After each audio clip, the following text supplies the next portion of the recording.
Get ready, folks. Freaky Friday is coming your way. Yes, it is. And myself and Scott, we thought we'd shove on our creepy clown music to get you in the mood today. We're almost there. We're almost ready. Can you handle the woo? Well, can you? We'll be with you in just a minute. Don't go anywhere.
Yes, indeed. It's Friday. That means only one thing.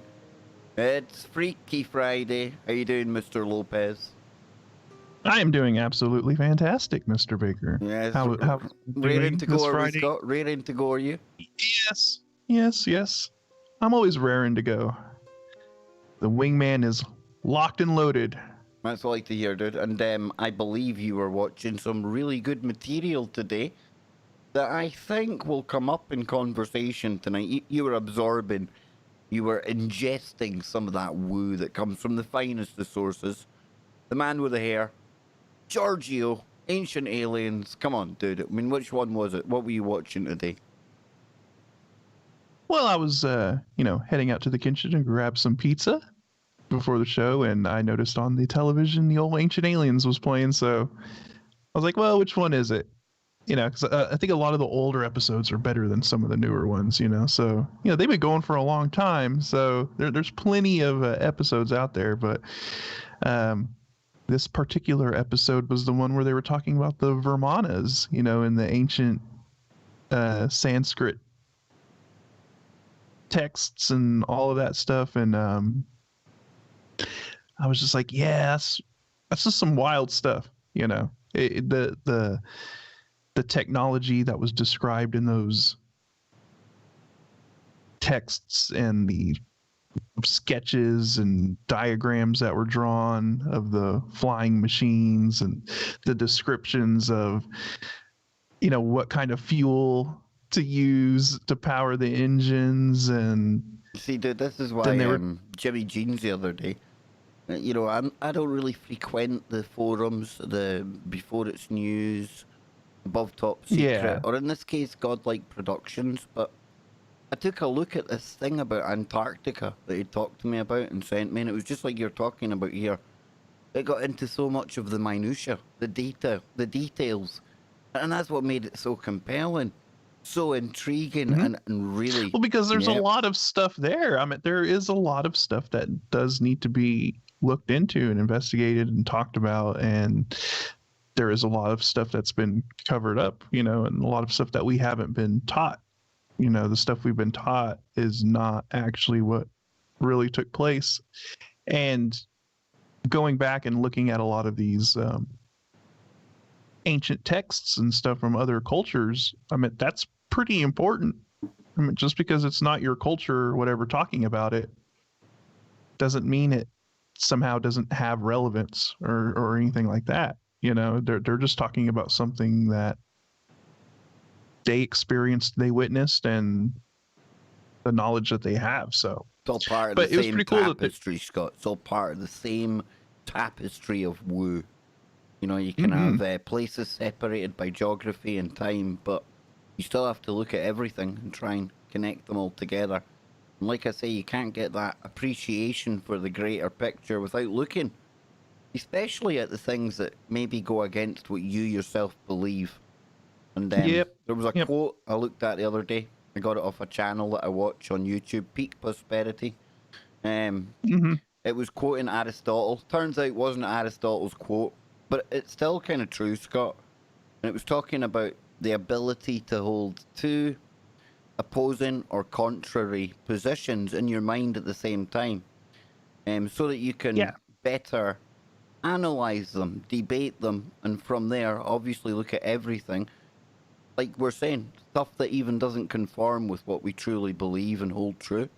But you still have to be able to conceptualize it, talk about it, and then you gain a better or worse appreciation for what you already believed in the first place.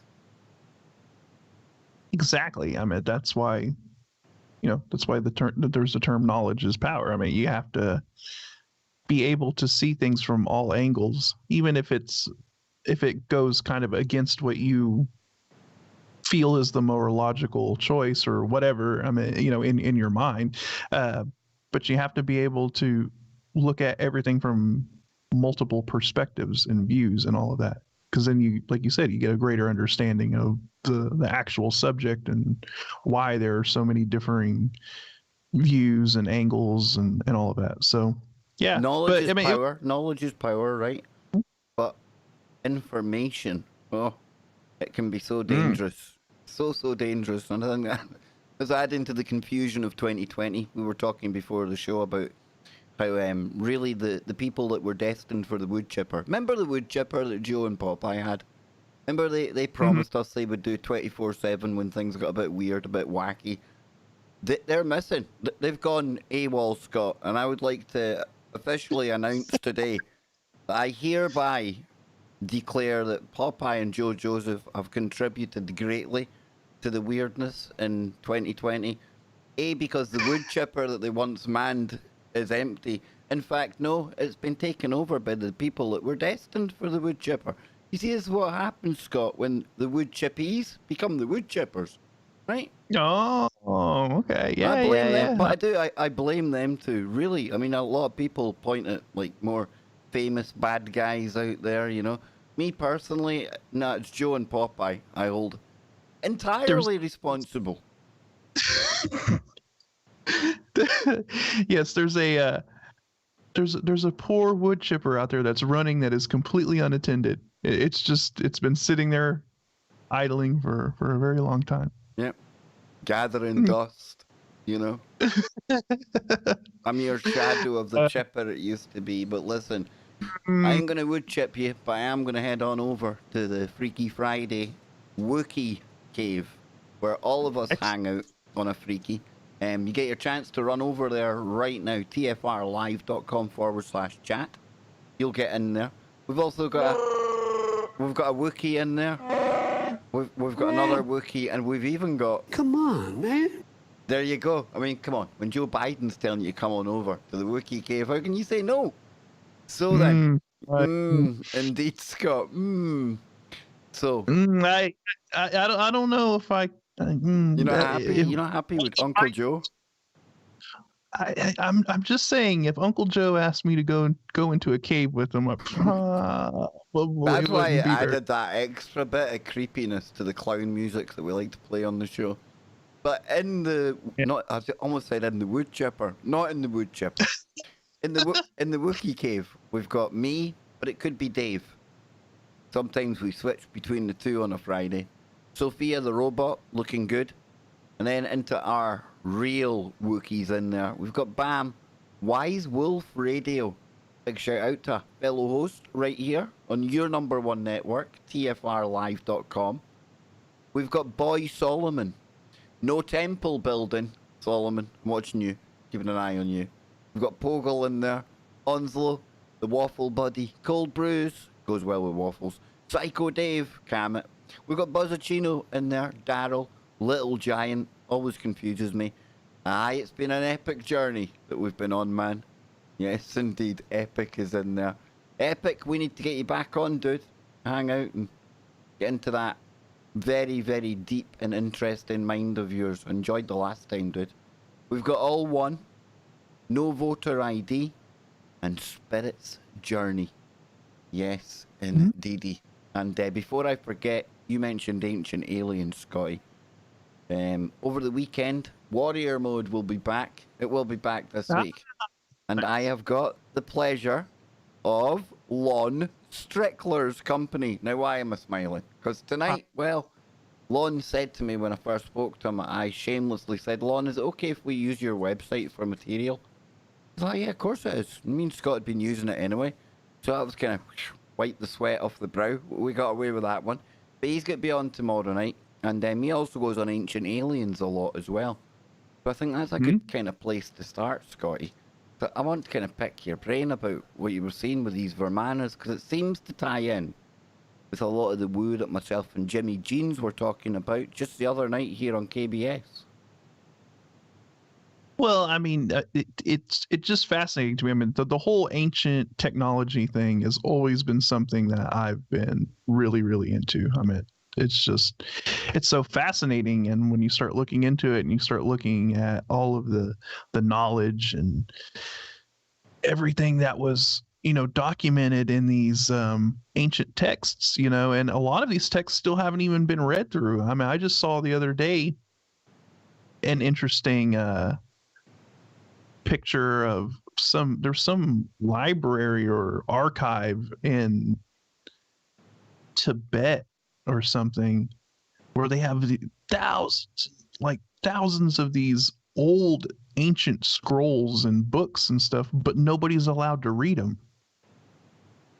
See, that's the thing. It's being guarded by these monks and all, these people, and they're like, you're forbidden to read what's in these texts. So nobody has been able to actually go through them and read all of them. So I think that's interesting. Like, could they be setting on some Library of Alexandria type knowledge, or something that is like really, really important is in those writings, and maybe that's the reason that they're told not to allow people to read it. You know what I mean? And imagine what could be contained in there, dude. I mean, we're talking about a time that we suspect there was high technology, a history that we certainly haven't been privy to. Watching Pravit, somebody today, I can't remember his name, but a really big YouTuber over the same part of the world, Scott. And yeah, you're looking at stone turtles, they call them, right? And these stone turtles, 1,000 years old, they notice that there's like a square carved into the top of one of them. And they lift up the square, the archaeologists, they prize it out. And inside, it's like this weird kind of substance that they take away for testing. But then, not only that, they find copper wires. It's like copper wires that they find. And then nearby, they also find this thing that looks like a trident. It's got 3 spikes on the top. And long story short, when he starts putting all of this together and you start to look at it as what it could be, this actually looks like some kind of radio device, because one of the other stone turtles that they uncovered close by, again, this crazy, like it'd been used like a container. And it's like one of these carvings like Spooky Andy done with the rock. It's like precision, And they open that up, and inside are these, it's crazy, Scott. There's like maybe 20 to 30 would have been highly polished quartz crystals. Start putting wires, crystals, potential antennas. That's the sort of stuff we were doing when we were getting going with radios. Only this 1,000 years old. Crazy. So it sounds like some kind of a receiver or transmitter of some sort, right? That either pick up and receive radio waves or frequencies, and that or takes something. You back to those texts. What could be in there? Exactly. It makes you wonder what knowledge was written down and what potential technological information that we just don't even know about. But with the Vermana thing, they were talking about how they were looking through some of the texts, and it was describing essentially spinning mercury and creating an ion engine, because that's how an ion engine is created. It's by using mercury and spinning it. And while it doesn't create a lot of propulsion to actually like lift something heavy off the ground, what it can do is it can propel interstellar vehicles. because the propulsion lasts a long, long time. It's a continual propulsion, and the longer time goes, the faster the vehicle goes, and then before you know it, the vehicle's moving real, real fast. It can push vehicles, hypothetically close to the speed of light over a period of time. So, they found what appeared to be like diagrams for that. So, for something to be talking about pretty much the same way you would build a ion engine today back in those texts, it's like, and there was a lot of talk of mercury and stuff, and then it makes you wonder why all this mercury that we end up finding under pyramids and all of these ancient sites. They've uncovered chambers full of mercury and all of this, and makes you wonder how important of a role mercury played back then, because they knew that it was important and vital to use in propulsion systems. Yeah. There was a story 5 years ago, liquid mercury found under Mexican pyramid. Could lead to King's tomb, and what's worse is I remember us talking about that, Scott.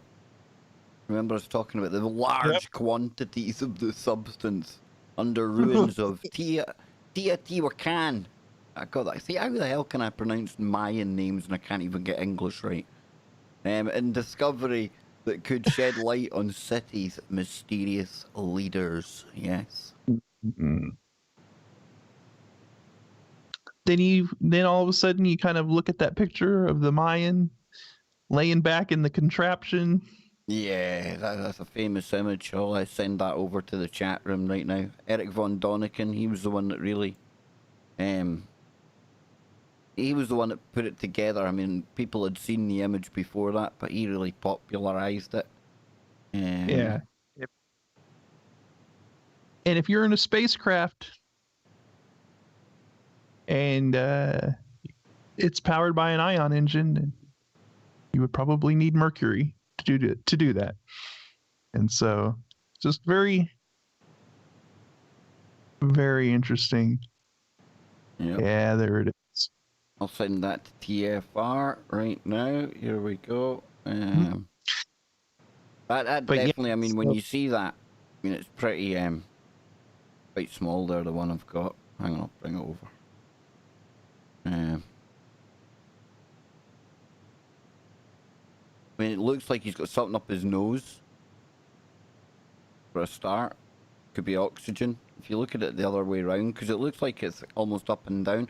But then when you look at SpaceX, the latest kind of mission when they took the astronauts up to the ISS, I mean, you see them sitting there, and it looks like they're just kind of chilling out, looking outside the kind of the window and things. But you got to bear in mind that literally they're actually horizontal because of the way that the rockets operate, and that's exactly what you see here as well. You know, if it was in the vertical position, you would be horizontal. Yep. So yeah, pretty cool, man. But there's a story here about this turtle, because I think it all ties in. It's the same neck of the woods, and it's it's definitely ancient. It kind of high technology, or it hints at it. And it says archaeologists discover ancient stone turtle in a drained Angkor reservoir.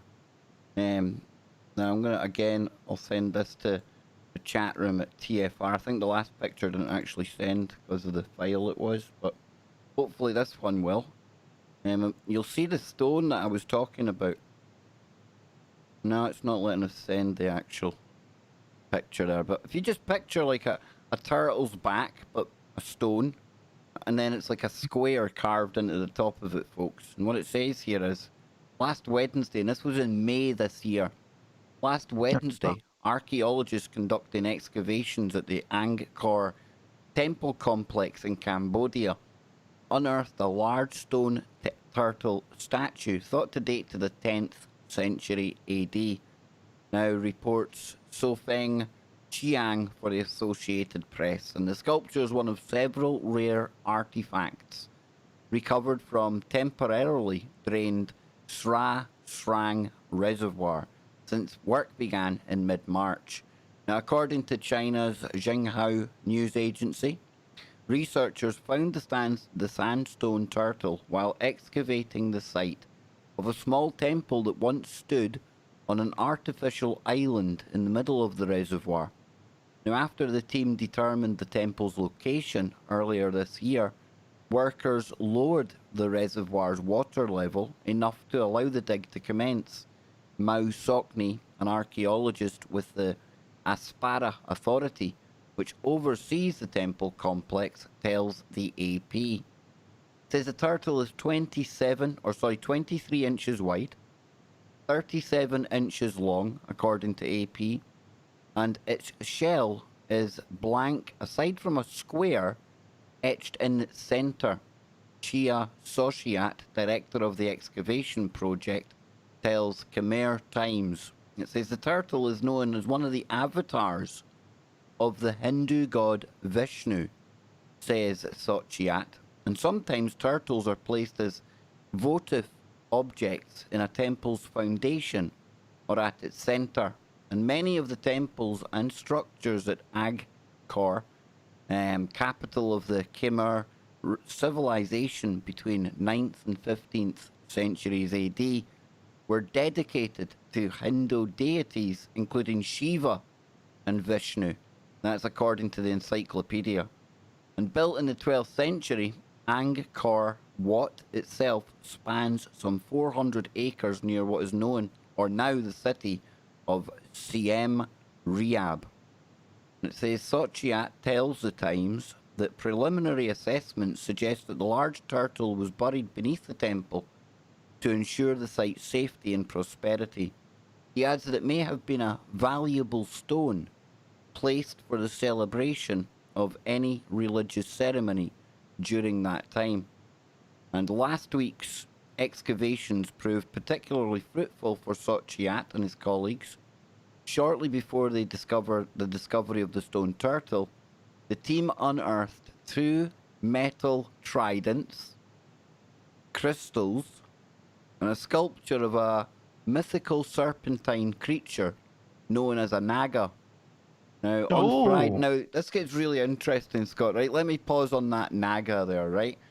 Because what this YouTuber, and I'll find the name of him before we leave today, but what he was actually saying was that the naga, you could look at it another way, because it's all these snakes' heads, and it's very decorative, and it's very geometrical. And if we're dealing with frequencies, it could be a cymatic code for a frequency for that radio device. Oh. You see what I'm saying? It's almost like carved into the stone what frequency to use in this kind of hypothesis. Pretty weird, eh? Interesting. Yep. So it says on Friday, the archaeologists found another smaller turtle and 2 sculpted fish. Now, as Sochi tells the Coemsian of the Phnom Penh Post, previous excavations at the Nik Pian Temple, which is similarly situated on an artificial island in the middle of the Angkor Reservoir, yielded a smaller turtle that resembled the newly unearthed one. Hidden within the sculpture were precious stones. Here we go. Bronze. It's bronze threads and a cloth wrapped in a type of grain associated with Vishnu religious rituals. Now, those bronze threads, bronze is an alloy, so you make that out of copper and tin and things. But it would be very, very good in hooking up to some quartz, getting some radio frequencies going, man. Getting a little bit of that frequency action going. Sounds like we've hit the payload of Woo in part 1, Scott, thanks to you mentioning that you'd watched an Ancient Aliens today. This is how it all comes together, man. And sometimes the universe just tells you, hey, you gotta go full. You gotta go full Mahabharata. Oh, yes, indeed. Indeed. I'm telling you, man. Today, myself and Scott Lopez, we are both the the destroyers and creators of worlds. Yes, we are. Hey, if you're gonna go full Shiva, you might as well quote him, right? So, or she. Hey, it's a bit kind of ambiguous, you know. Angkor's ancient leaders relied on the city's complex system of water engineering to accumulate and maintain power via rice agriculture, wrote Joshua Rapp Learn for the Smithsonian magazine in February.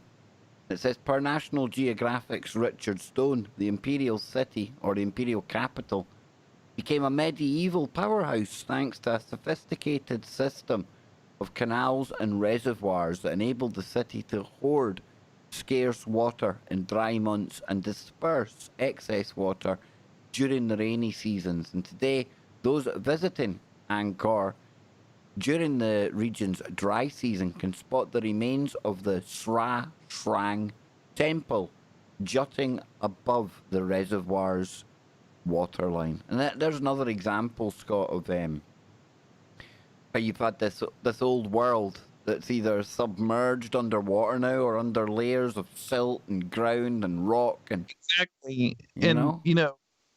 Fortunately with this one, there's just enough of it that's still visible, that it's kind of cool that during the dry season you can see parts of it sticking up out of the water. I mean, it's just that shallow underneath the water, but still, I mean, it's one of these places that over time, the world had changed and the water had ended up taken over, that water rise, and it's underwater now. So, but yeah, very interesting that the stuff that they found in it, I think the crystals and these, bronze threads that seemed more like conducting wires, and all of that. It just, I think it's more evidence that they were tinkering with a little more back then than what.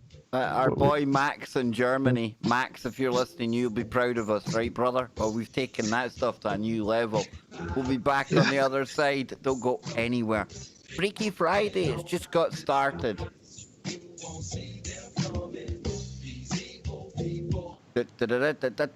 Great start to Freaky Friday. Big shout out to everyone that's here today.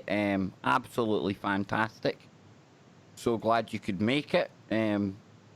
Let's see, the chat box ain't working. Probably because I've got it hidden under it. There it is. There it is. We have a chat box. Yes, indeed. So, Scott, what I'm going to do, man, I am going to go and I'm going to... I need to put a coffee on.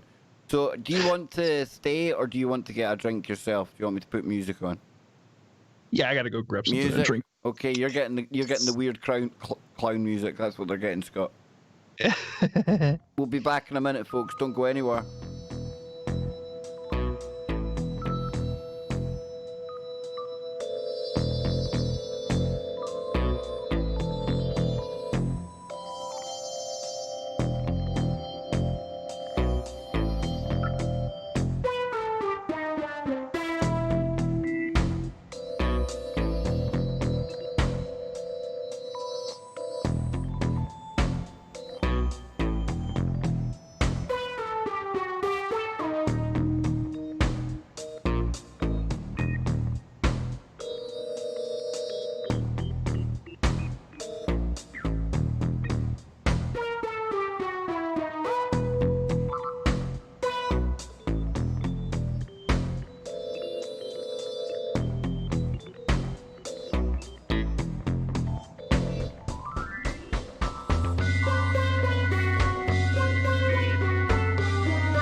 go. We are back.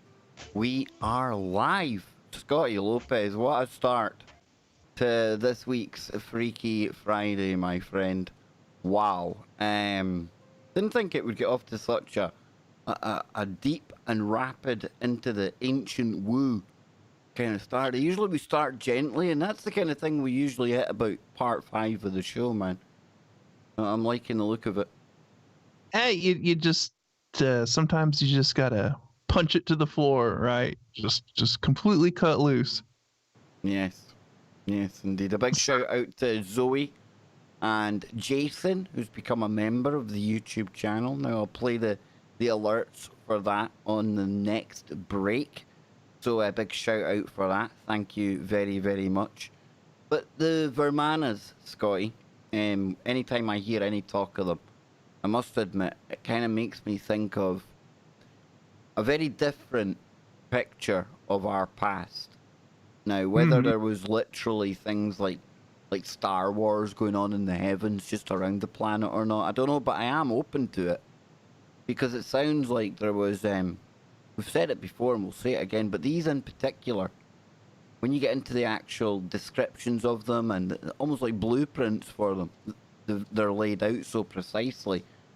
The engineering, the kind of the technology on display, it is absolutely, like you were saying, ion drives, things like that.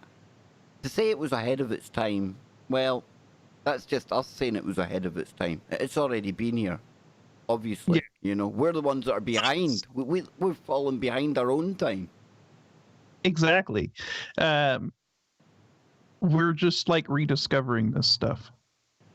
And for people to go, well, I don't know about that. That's kind of, well, look, we had to rediscover a lot of things after Rome fell, right? I mean, that there was a period in time where we were plunged into the Dark Ages, and a lot of the things that we had known about before were forgotten or occulted by a very few people. And it didn't help that the Library of Alexandria burnt down, because that could have been used to re-educate the population on a lot of this ancient stuff that we knew about, right? Like the Romans knew how to make concrete, and then we forgot how to make concrete. And we had to rediscover that. I mean, there's a lot of stuff that has happened just on a smaller scale.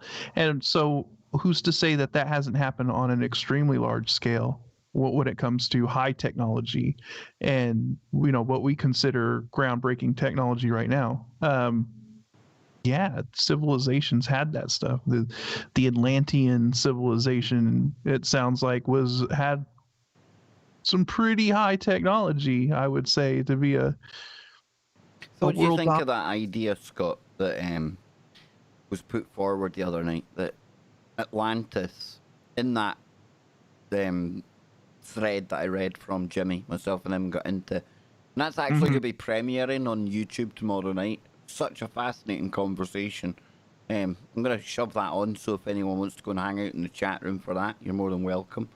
But it was suggesting, this person claiming, again, we know where it comes from, but the claim was that Atlantis, like we've always said, not a place, more of a system, a global system.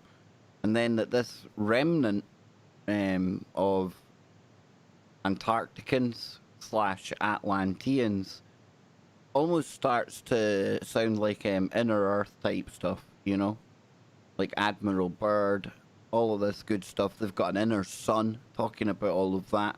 I know it sounds a bit woo-woo, but at the same time, there's something in it that resonates. It's almost like there's something familiar about it. I don't know what it is, dude. It might seem way out there in the weeds. I think it connects to the same ancient story that when it comes to Vermanas, when it comes to everything else, all part of the same thing. Well, I definitely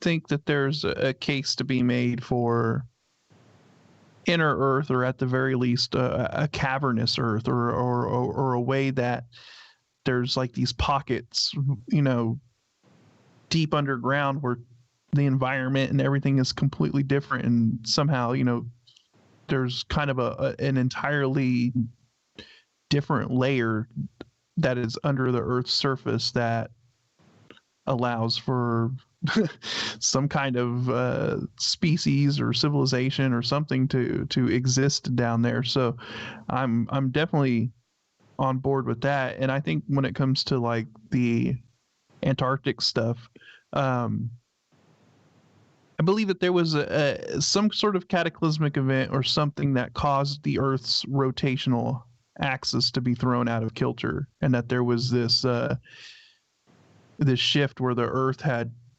wobbled or rotated in a new way before it stabilized again. And I think that Antarctica at one point existed in a more temperate zone of the planet, like it was more closer to the equator. But there's maps of it, right? Before it was like all through. Yeah.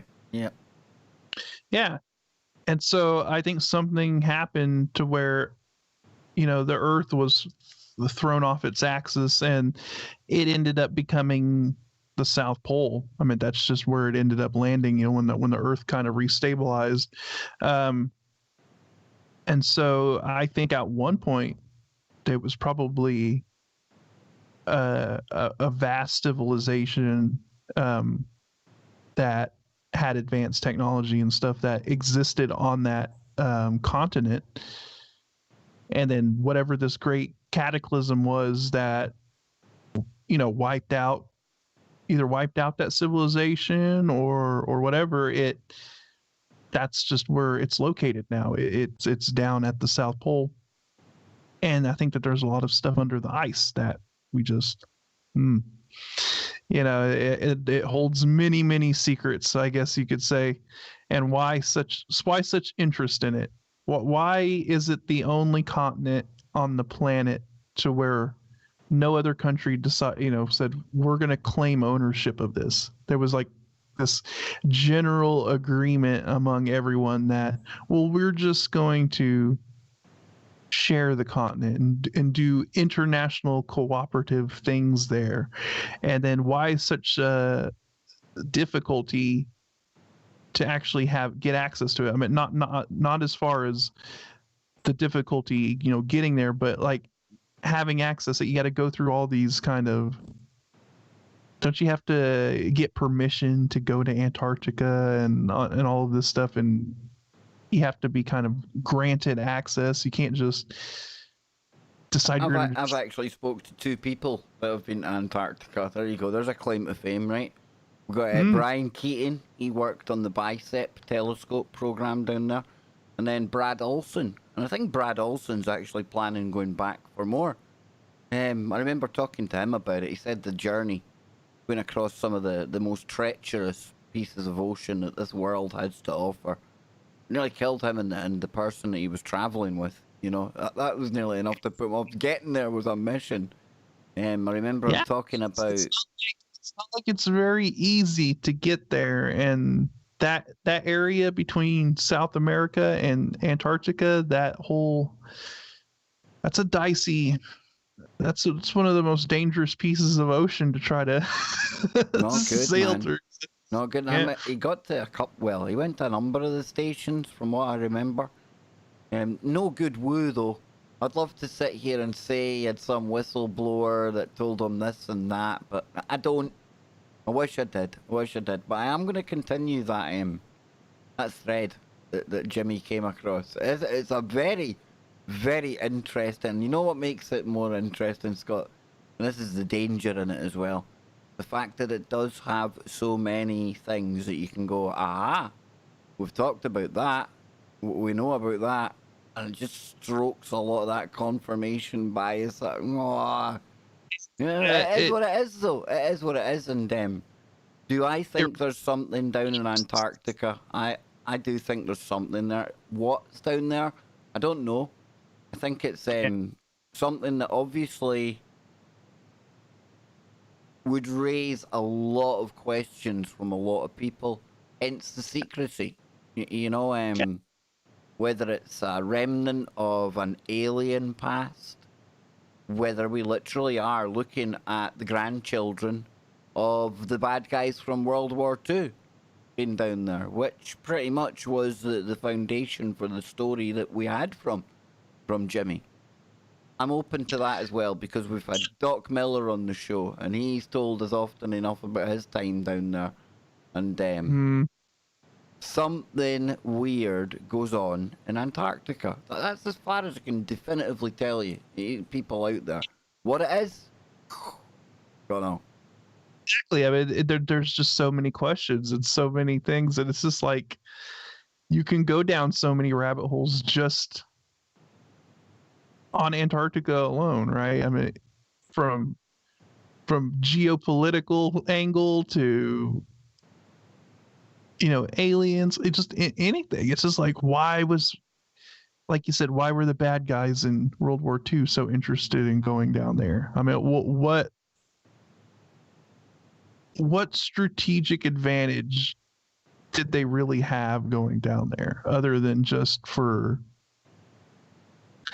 I mean, I know people try to rationalize, you know, what the strategic advantage would be to set up a base or something there. But I mean, really, if you think about it, I don't see what the strategy would be, other than they found something, or that they knew that there was something there that needed to be investigated, and that they needed to get there first and get their hands on it.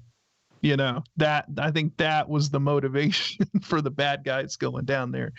They knew that there was some woo down there that needed to that they needed to uncover. And so, yeah, I mean, and then you have the what appear to be pyramids, you know, those just those perfect looking you know, mountains that they say are naturally formed. I don't think that's a natural formation. You got all that. So yeah, there's so many mysteries to Antarctica. And then, like you said, the Admiral Byrd and that. That's a rabbit And if he hole. was so crazy, why did they give him funding for a second expedition? Right? If he was making this you know, elaborate story up, and that, why did the government fund an entirely second expedition? And didn't he say that they had engaged the enemy down there? I believe this is what he said. So they came across some of the bad guys from World War II down there, poking their nose around. It was like this kind of secret kind of thing between both sides, trying to figure out what was going on down there. It's like I titled the show from the other night. It's almost like the breakaway civilization, only it didn't break away. It went underground, literally. But then I was taking a look there while Scott was talking, see what the latest headlines around Antarctica are, and it's clickbait. It always has been, it always will be. So there's always stories about Antarctica out there, okay? Doesn't mean just because something's clickbait, it's either fake or true. You've got to use the same level of discernment every time. But this one here, I don't know what it's about. But it says Antarctica researchers stopped in tracks as a mysterious 50-year-old emergency note found. I think the emergency may have passed by this time, but we'll see what it says here. Antarctica scientists were left stunned after discovering emergency supplies from an expedition dating back more than half a century ago, shining new light on the history of the frozen desert. It made it sound, Scott, as if they'd found something saying, don't go any further, don't go beyond this point of no return, but really finding supplies of a previous expedition. It's hardly groundbreaking, right? There's a Japanese research team found the cache of emergency goods, which include a can of Coca-Cola, chewing gum, and tinned stewed beef and vegetables. I tell you what, if that's your emergency pack when you're stuck in Antarctica, you have got problems. Yeah. I'm feeling dehydrated here. Bring out the Coca-Cola. Yeah. The unopened items were discovered at the site known as Mukei Rocks, about 5 miles from Japan's Sayowo station, along with an emergency note. The location was used to land in Antarctica after a voyage through the 10th Japanese Antarctic expedition. I mean, what interest did Japan have in Antarctica? Why? You know? So 4 members of the current 61st Research Expedition Team. What the hell happened to the other 60? I think when it gets past the 10th Expedition Team, Scott, that's a job you don't go for. Why did it go through so many teams?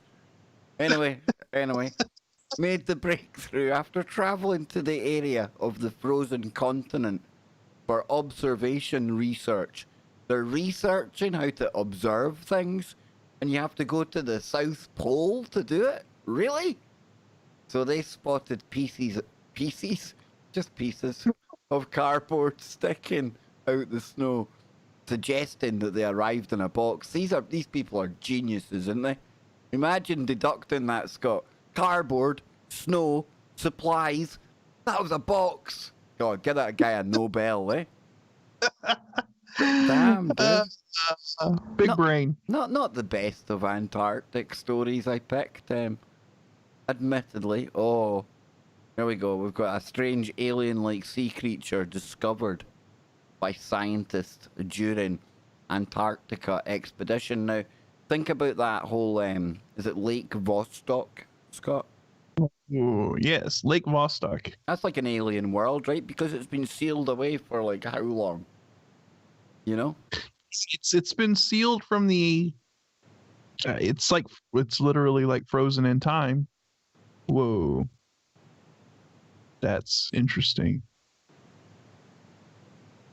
Well, after watching My Octopus Teacher, I'll tell you there's some strange and wonderful looking beasties that crawl about in the water. Oh, I'm telling you. Yeah, ocean life is pretty wild, man, and the range of evolution that occurs in how things have evolved in the ocean is it's bizarre. But Sorry, ugly looking fish though. I mean, I'm not like ugly shaming the fish. In a way, I am. But, I mean, that's an ugly looking fish, right? Yeah, not the most attractive fish out there. No. But it just shows that there's so much stuff that we have yet to discover, and that, it's interesting that we seem to know more about the surface of like the moon and the surface of Mars than we do about our own oceans, right? There's so much to our own planet that we don't understand, that it's pretty crazy that there's just so much more to discover. There really is. I mean, it's just like, wow. Yeah, I'm gonna get the details of old Lake Vostok here.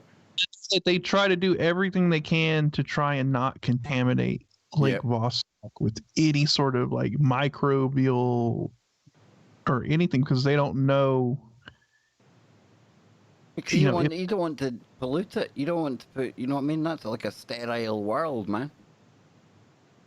Yeah, and if there's some kind of organism or something that exists down there that has been sealed away from everything else, it's not going to be able to fight back against anything that may contaminate its ecosystem, right? So if there's some kind of a microbe or some kind of an organism that lives in that lake, and you contaminate it with some bacteria or something from today, it's going to have no defense, and you could, potentially create, cause a extinction of some species or something that lives down there. Yeah, so that works both ways as well. They could pull something out of there that all of a sudden they start going like some kind of mad Stephen King novel, It's a double-edged sword, because there could be something down there that we couldn't handle if it got out. Excuse me, it's man. There might even be one of them. You never know. There could be a man. I'm just saying. So it says Lake Vostok is the largest of Antarctica's almost 400. Think of that. 400 subglacial lakes You're talking about an area down there. I mean, sometimes it's hard to appreciate the size of it, but 400 lakes? Imagine that on land, only under ice. Now that's pretty crazy. So Lake Vostok is located at the southern pole of cold, beneath Russia's Vostok station, under the surface of the central East Antarctic ice sheet, which is at 3,488 meters above mean sea level. And the surface of the freshwater lake is approximately 4,000 meters underneath the surface of the ice, which places it at approximately 500 meters below sea level. Now I know, or I remember them doing testing there, bacteria. Yeah, there we go. Yes. I mean, this is 2013, but it says here Antarctic Lake Vostok yields new bacterial life. Literally alien life, because like nothing we've ever seen before. So it says Russian scientists have claimed the discovery, go Russia, of a new type of bacterial life in the water from a buried Antarctic lake. Come on, man. Oh, Joe, it's not, honestly, the Russians done it. So the researchers have been studying samples brought up from Vostok, the largest subglacial lake in Antarctica. It tells you it's beneath the thingy. Vostok is thought to have been cut off from the surface for millions of years. Now that language there, I mean, that language is right, like something right out of Jimmy Jeans's Antarctic Files. That's what I'm going to call it, man. Yeah. Antarctic. Yeah. The Antarctic Files, man. Cut off from the surface, us surface dwellers, and oh yes, indeed. So this has raised the possibility that such isolated bodies of water might host microbial life forms new to science.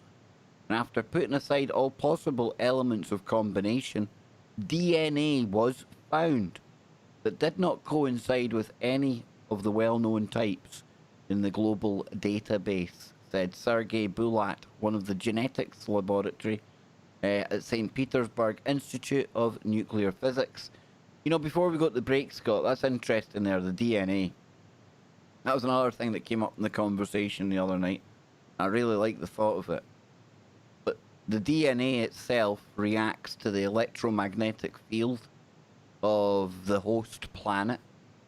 And from that, it's able to deduce, encoded into the information around the planet, the DNA knows the most effective and efficient life form to take, i.e. down here, most effective, human. Same DNA, drop it on another planet, and given the information that's contained around the planet, bada bing, bada boom, insectoids in the room, reptilians in the room, whatever. Pretty cool idea, man. I can't prove a bloody thing of it, but good idea, I like it. I mean, think about it, the DNA is a transmitter and a receiver, right? It's like an antenna. Yep. And helical shape that would, that points to all of that. And so, of course, it would end up becoming in tune with like the resonant frequency of the planet and syncing up with like the magnetic field and all of that. I mean, it would hit some sort of a resonant frequency just naturally by, like balancing itself out. So, you're right. Maybe there's something to that, depending on the planet or whatever. It would tune itself to the planet and then evolve from there, into its most, talked about the crystals being like the most efficient storage device, things like that. The information, the history of the planet, all encoded into the crystals that are here all around us. The kind of stuff that we've been talking about forever, Scott. It was like, wow, it's great. Good stuff. Who knows, man? Who knows? Yeah. And then they go digging up crystals over in a Cambodian temple. Bit of an antenna, some wires. Oh, bada bing, bada boom. Communicator in the room. Remember that movie, The Thing? Oh, yeah. Did not all take place down in Antarctica. It was some sort of. You're right. Yeah. And it was alien kind of alien life form that they found. All the best B movies seem to have it. Well, not all of them, obviously, but a lot of them have a good storyline set around Antarctica. Yeah. Yeah. And then... But if you were a breakaway civilization, right? I mean, what better place could you hide? Not even just down at the bottom of the earth, but underneath the bottom of the earth. Yeah, I mean, you got to wonder how many pockets are located under Antarctica where it might not be a lake. It might just be space. You know what I mean? Powered by the inner sun, Scott. Powered by the inner sun. Even if it's not the inner sun, who's to say that there's not crystals that exist that emit light? Oh, we'll be back on the other side. Oh, Deep Woo on Freaky Friday. Well, yes, indeed, Mr. Lopez. Oh, dang, man. We're hitting the woo early today, folks. We are. Now, Zoe, I'm going to replay your little super chat, your sticker that you got. Big shout out to War. War's pulling a funny face. What's happened, War? What have they said to you? What have they done? We've got Onslow in there. ZX, good shout, brother. There is several huge volcanoes under Antarctica. You know, you think of that, Scott, then, right? You take one of your little caverns, no water in it. Some of the kind of venting. You've got heat. Do you know what I'm saying? It's not like impossible what we're saying here. Yeah, you don't have to have like an inner sun or whatever that is, you know, that is commonly described with inner Earth. We talk about, I mean, just look at what we have today. Geothermal power, right? And, you know, ZX brought that up, you know, that's a very seismic zone, well, a very active zone with volcanoes. And so a lot of these locations, you know, some of these spots that could be waterless, that could be kind of an inner Earth cavernous cave area, it could be sustained by geothermal heat, like you said, venting and all of that. And light emits from heat. You can create light, you know, so you don't have to have a sun per se, but something that creates, you know, some sort of light that exists down there. You know, maybe who knows what they have, you know. Sometimes they walk among us. That's what this guy was saying. They come and stay up here. We don't even know. Oh. Yeah, I mean, if they can just recreate an environment down there that is very similar to what we have up here, you know, with the sun beaming on us and all of that stuff, really all you need is warmth and light. Yes, Bernays. Exactly. The Bernays sauce. It's fabulous, woo. Absolutely splendid, top-notch. Fabuloso, woo, may I say. I think we've got a member coming in. Maybe Brian. It might be an upgrade. I don't know. We'll see if that comes along in a little second. But yeah, Scott, we've got the emojis back here on the channel. Yeah, hey! We've got the Mothman. We've got a safe space. We've got the Coney. We've got PPP, and we've got Schrodinger's cat. There we go. You like that, Scott? Yeah. I mean, you get ringing the bell, you get dolphins, you get people clapping, and then boom, thug life it. Yeah, you like that? You like it? That is a fancy schmancy. That's special. That's the premium top tier platinum card level. I'm even starting to play about with audio on Premiere now. It's all going on. It's all going on. Brian, thank you. Oh, we've also got a super chat coming in from Brian. Need to keep my eye on the clock here. We're almost time to go back. Hold that thought, Scott. You were about to have a brilliant thought. I know you were. Shalom, blessings everyone. Great woo. Much live chat, PPP. Oh, Brian. Brian is near enough fully off the grid, Scotty. He is like, yeah. That's the way to go, man. And I mean, he's like near enough fully off the grid. The Discord, I've chatted with Brian a few times in the Yeah. Off the Cool, grid. dude. You get it. Just stay off the radar. That's the best way, man. Jason, I don't know where your one went. I don't know where it went, Jason. It honestly isn't on there. I'll make a special one for you at the next break, okay? Here we go.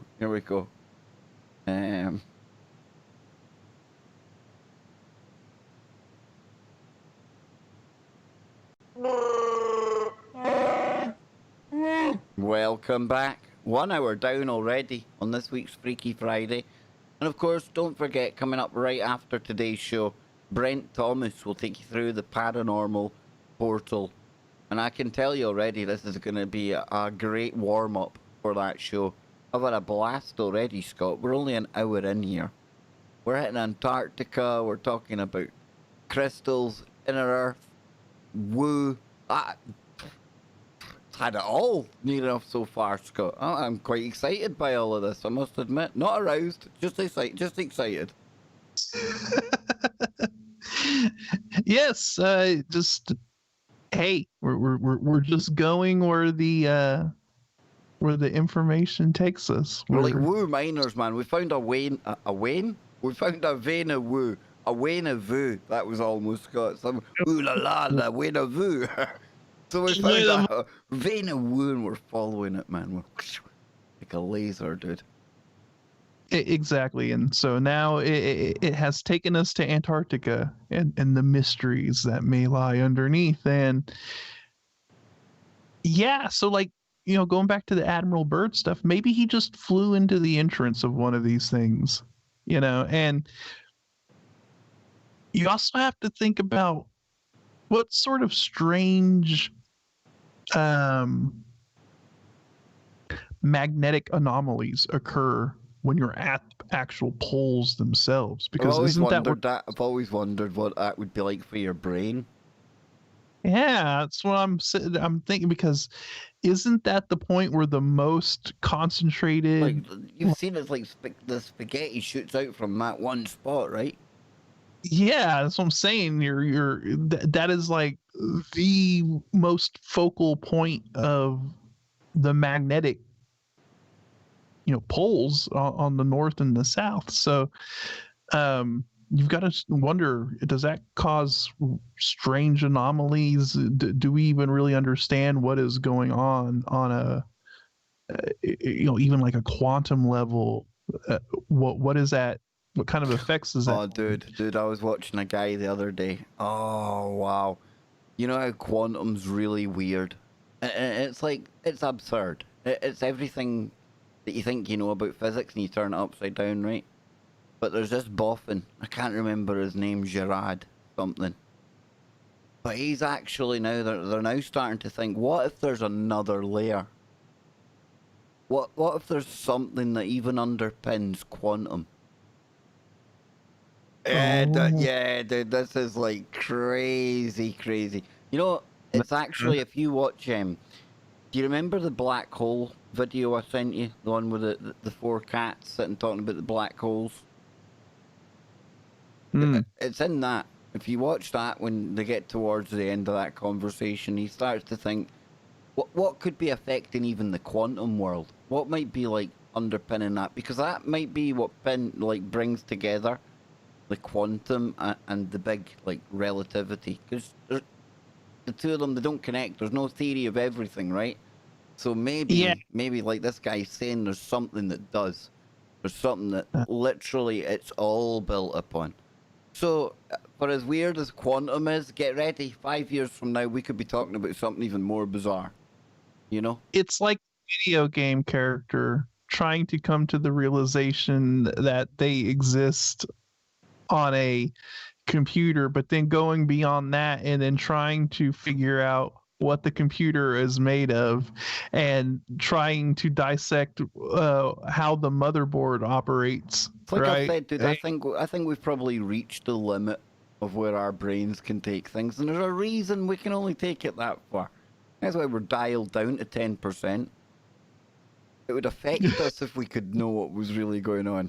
It would affect us, but listen, before we get too far off here, because this is good woo, and we haven't touched on this in so long, Mr. Lopez. Operation Highjump. Yes. Now, anyone out there who likes to think of themselves as any kind of researcher at all, you have to have been blown away if you've come across Operation Highjump. And if you haven't, well, you should have done by now. Because this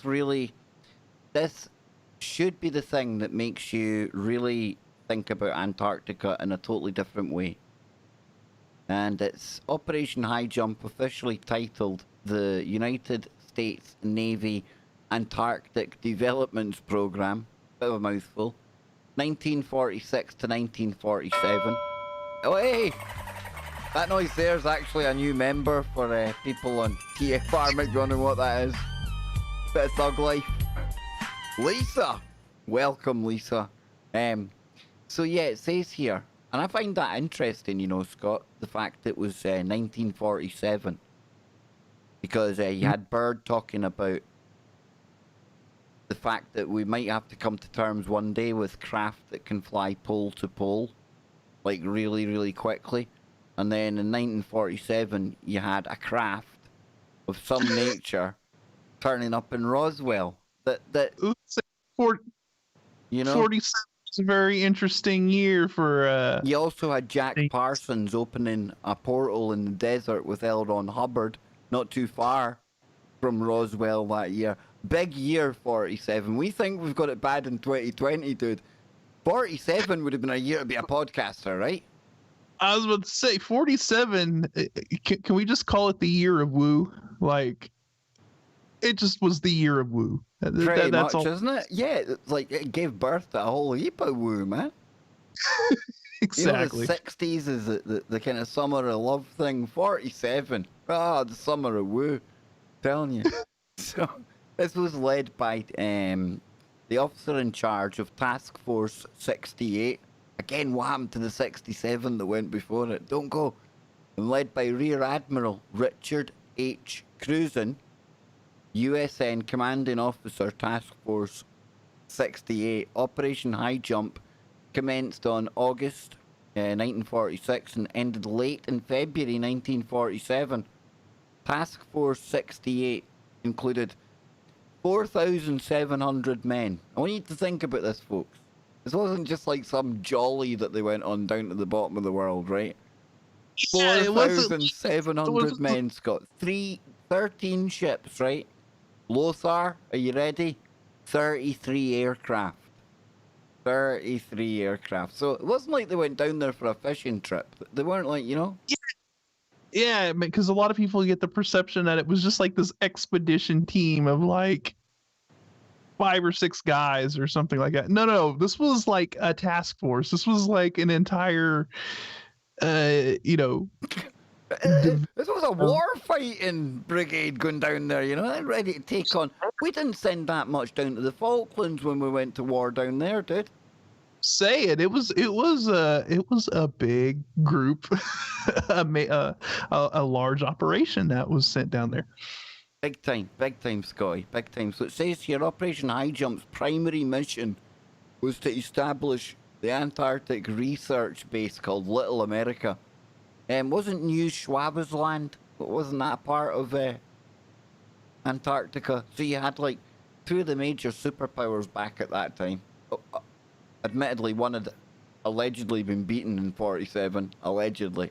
Isn't it crazy how they were both trying to claim that piece of ice? Doesn't that strike anyone as just being a little bitty weird, you know? Wouldn't it make more sense to be trying claiming the North Pole? I mean, both of them are arguably far closer to it coming from the North Hemisphere as opposed to, like, right at the bottom of the world, Scott. It just doesn't make sense. Yes, it's like they chose the most isolated, remote spot from, pretty much both countries. Like you said, they could have chosen the North Pole or areas. I mean, America at the time, they were looking at Russia being the next enemy. So instead of like seizing the Arctic, which would be between the two of them, no, we're going to go at the bottom of the world. That's where we're going to go. We're going to send our firepower way out the way. Doesn't make sense. Doesn't. Yeah, they're like, let's meet on the complete opposite end of the globe in the most inconvenient spot possible. And take claim over it, fight over it. It just doesn't make sense. Not at all. It's crazy, isn't it? It leads me to believe that there was something else down there that was very enticing to both sides to investigate or to get to first. That would be their. So. I think so. So anyway, I'm just thinking here, because this is one of the best topics, man. I have to give Jimmy Jeans a big shout for this. He has sent me back down to the bottom of the world. I don't know how he done it, but he did. Damn, it's good work. It used to be something we used to touch on quite a bit. Remember, until people made it a dirty topic by just using it to bait people in and using it for clickery. But this is the thing, because I think at the heart of it, Scott, I think there's something there. You know. And then remember, the South Pole marker was Saturn and all of that stuff. When I brought that up, that was a whole level of woo that. Yeah, hold that thought then. Keep that in your mind, right? Because I'll dig that up in a moment. Here's the kind of objectives, right, for Operation Highjump, 1946, 1947. Just beating the bad guys, right? We knew that the bad guys had bases down there, or at least it was thought. And here's the kind of checklist. Here's what was going on. Number 1, training personnel and testing equipment in frigid conditions. Okay, again, do you need to go to the bottom of the world for that? I mean, America's got Alaska. When I was in the UK, we went to Norway, you know, just over the water towards the Arctic Circle. Do you need to go all the way to the bottom of the world to get cold weather training, Scott? That doesn't ring true. Yeah, I mean it's very like I said. Why go to the most inconvenient and difficult place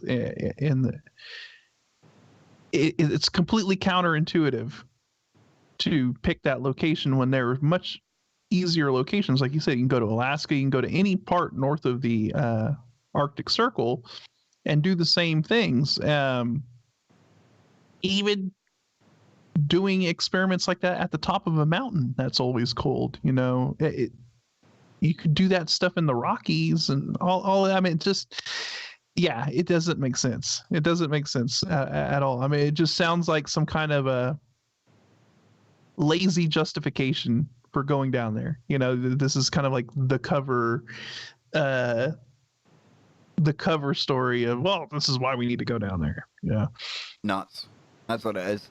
Number 2, consolidating and extending the United States sovereignty over the last practicable area of the Antarctic continent, publicly denied as a goal even before the expedition ended. Number 3, determining the feasibility of establishing, maintaining, and utilizing bases in the Antarctic and investigating possible base sites. Number 4, developing techniques for establishing, maintaining, and utilizing air bases on ice, with particular attention to later applicability of such techniques to operations in interior Greenland, where conditions are comparable to the Antarctic. So then why not just go to Greenland? Exactly. Okay, so maybe here's their justification. All right, let's try to look at this from what kind of rational reason would be to do this. Maybe they said, well, let's do this in Antarctica. That way Soviet spy planes and the Soviets aren't doing some kind of intelligence gathering operation in Greenland. That could be my only justification for doing this, is to try to keep this hidden from Soviet eyes as much as possible. Right. So if you're out there in Greenland setting up a bunch of air bases and moving a lot of personnel out there, then Soviet spy planes and stuff be able to see that. So maybe that's the reason. I'll give them that. I'll throw that out there as a possibility on why they chose to do this in Antarctica as opposed to Greenland. But still, I think it's all just a big cover story, just kind of a justification for going down there. So we've got number 5, amplifying existing stores of knowledge of electromagnetic, geological, geographic, hydrographic, and meteorological propagation conditions in the area. So that's definitely feasible. Yes, and it is, that's kind of them admitting, hey, we might be trying to study some electromagnetic phenomena or seeing what's actually going on with the electromagnetic field down here. So, yeah. And number 6, it says supplementary objectives of the Nanook expedition, a smaller equivalent conducted off eastern Greenland. So it says the western group of ships reached the Marquesas Islands on December the 12th, 1946. Ouch. Whereupon the Henderson and Kakapon set up weather monitoring stations. Now on December 24th, the Kurituk had begun launching aircraft on reconnaissance missions. And the eastern group of ships reached Peter the First Island in late December 1946. We had January 1947, Lieutenant Commander Thompson and Chief Petty Officer Dixon utilised Jack Brown masks and Desco oxygen rebreathers to log the first dive by Americans under the Antarctic. They were looking for something. Yeah, they're looking for something. Yeah, first thing we're going to do when we get down there is do something we've never done before, folks. We're going to, first dive by Americans under the Antarctic. So Paul Ullman, Sipple, PhD, was the senior U.S. War Department representative on the expedition. Dr. Sipple was the same Eagle Scout who accompanied Admiral Byrd on the previous Byrd Antarctic expeditions. And the central group of ships reached the Bay of Whales on January 15th, 1947, where they began the construction of Little America 4. Naval ships and personnel were withdrawn back to the United States in late February 1947, and the expedition was terminated due to the early approach of winter and worsening weather conditions. Now, Admiral Byrd discussed the lessons learned from the operation in an interview with Lee Van Atta of the International News Service held aboard the expedition's command ship, the USS Mount Olympus. Now, the interview appeared in the Wednesday, March 5th, 1947 edition of the Chilean newspaper El Mercurio, and read in parts as follows. So then, here we go. It says Admiral Richard E. Byrd warned today that the United States should adopt measures of protection against the possibility of an invasion of the country by hostile planes coming from the polar regions. The Admiral explained that he was not trying to scare anyone, but the cruel reality is that in case of a new war, the United States could be attacked by planes flying over one or both poles. Now, this statement was made as part of a recapitulation of his own polar experience in an exclusive interview with the International News Service. Talking about the recently completed expedition, Byrd said that the most important result of his observations and discoveries is the potential effect that they have in relation to the security of the US. The fantastic speed at which the world is shrinking, recalled the Admiral, is one of the most important lessons learned during his recent Antarctic exploration. I have to warn my compatriots that the time has ended when we are able to take refuge in our isolation and rely on the certainty that the distances, the oceans, and the poles were a guarantee of safety.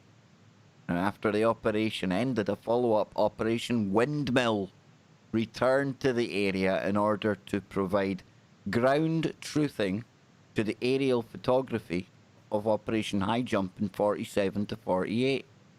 Finn Roan also financed a private operation to the same territory until 1948. And as with other US Antarctic expeditions, interested persons were allowed to send letters with enclosed envelopes to the base, where commemorative caches were added to their enclosures, which were then returned to the senders. Their souvenir philatelic covers, no idea, are readily available at low cost, and it is estimated that at least 150,000 such envelopes were produced, though their final number may be considerably higher. What the hell is that all about, Scott? Interesting. That's weird, right? So you could send letters to people in the expedition, and I guess they could somehow... Yeah, they would send commemorative... Yeah, caches were added to their enclosures. Huh. Weird. Yeah. Interesting. But they don't really too much in the wiki about Byrd's recollection of, his flying, and all of a sudden, didn't he say he came across what appeared to be temperate climate? Yeah. You know, he saw like palm trees, and it was almost like by a tropical. By the sounds of it, this was like one of the follow-up missions, because in here I think said, so. yeah. His previous, it was talking about his previous expedition. Yep. It's almost like he was forced to come out and sort of say this after his initial expedition, where he talked about a lot of stuff, and they're like, whoa, they called him crazy, but yeah, I don't know, man. It's a weird one. And just in general, like I said, why go through all of the effort to go down to Antarctica? Sound like in his second expedition, he was told to, hey, you need to stick to the talking points of why you were sent down there. You kind of ran your mouth a little too much after the first time. But okay, here we go. This takes us deeper into the real woo of it. The strange hollow earth case of Admiral Richard Byrd. Quote, there comes a time when the rationality of men must fade into insignificance, and one must accept the inevitability of the truth. I'm not at liberty to disclose the following documentation at this writing. Perhaps it shall never see the light of public scrutiny. But I must do duty and record here for all to read one day. In a world of greed and exploitation of mankind, can no longer suppress that which is truth. So Medal of Honor recipient Admiral Richard E. Byrd allegedly wrote his encounter with a lost civilization in Antarctica. According to Hollow Earth theorists, Byrd met ancient race underground in the South Pole. How was this left out from Byrd's mission, Operation Highjump? Could it be one big hoax conspiracy theorists love to fantasize? Well, according to Byrd's diary, the government ordered Byrd to remain silent for what he witnessed during his Arctic assignment. This is an entry from March the 11th on 1947. It'll take us up nicely at the break. He says, I have just attended a staff meeting at the Pentagon. I have stated fully my discovery and the message from the Master. That's quite weird there. The message from the Master, capital M, very Masonic. Just saying. All is duly recorded. The President has been advised. I am now detained for several hours. 6 hours, 39 minutes to be exact. And I am interviewed intently by top security forces and a medical team. It was an ordeal. I am placed under strict control via the national security provisions of the United States of America. I am, and in caps, it says, ordered to remain silent in regard to all that I have learned on behalf of humanity. Incredible. I am reminded that I am a military man and I must obey orders. Oh. Oh, yeah. Come on, man. There we go. What a great place to. Yeah. Ooh, we are down. We are going down the Antarctic ice hole. Oh, big I time. think it's that. Big time, Scott. Now Yeah. I'm gonna have to go and get another coffee here, right? So I'm gonna shove on some tunes, dude. Excellent. Yeah. Be right back, everyone. This is good stuff, man. Good stuff.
There we go, Mr. Scott. Nearly that time. I've got my eye on the clock. Good work. Oh, no doubt. No doubt. The ancient civilization technology route has taken us down an interesting rabbit hole. You know, when Jimmy first showed this to me on the Wednesday, was it Wednesday? Tuesday or Wednesday, anyway. I must admit, I'm like, oh, come on, Jimmy. You know, forums, really? I tell you, dude. I'm glad I took a look. And again, I messaged him earlier on today. I said, Jimmy, I have to thank you for that, man. This is a very interesting rabbit hole I find myself in now, you know? Hey, sometimes in a lot of the garbage that's posted on forums, you find a few nuggets of woo. Here we go. Yeah. Here we go, dude. Here we go. So.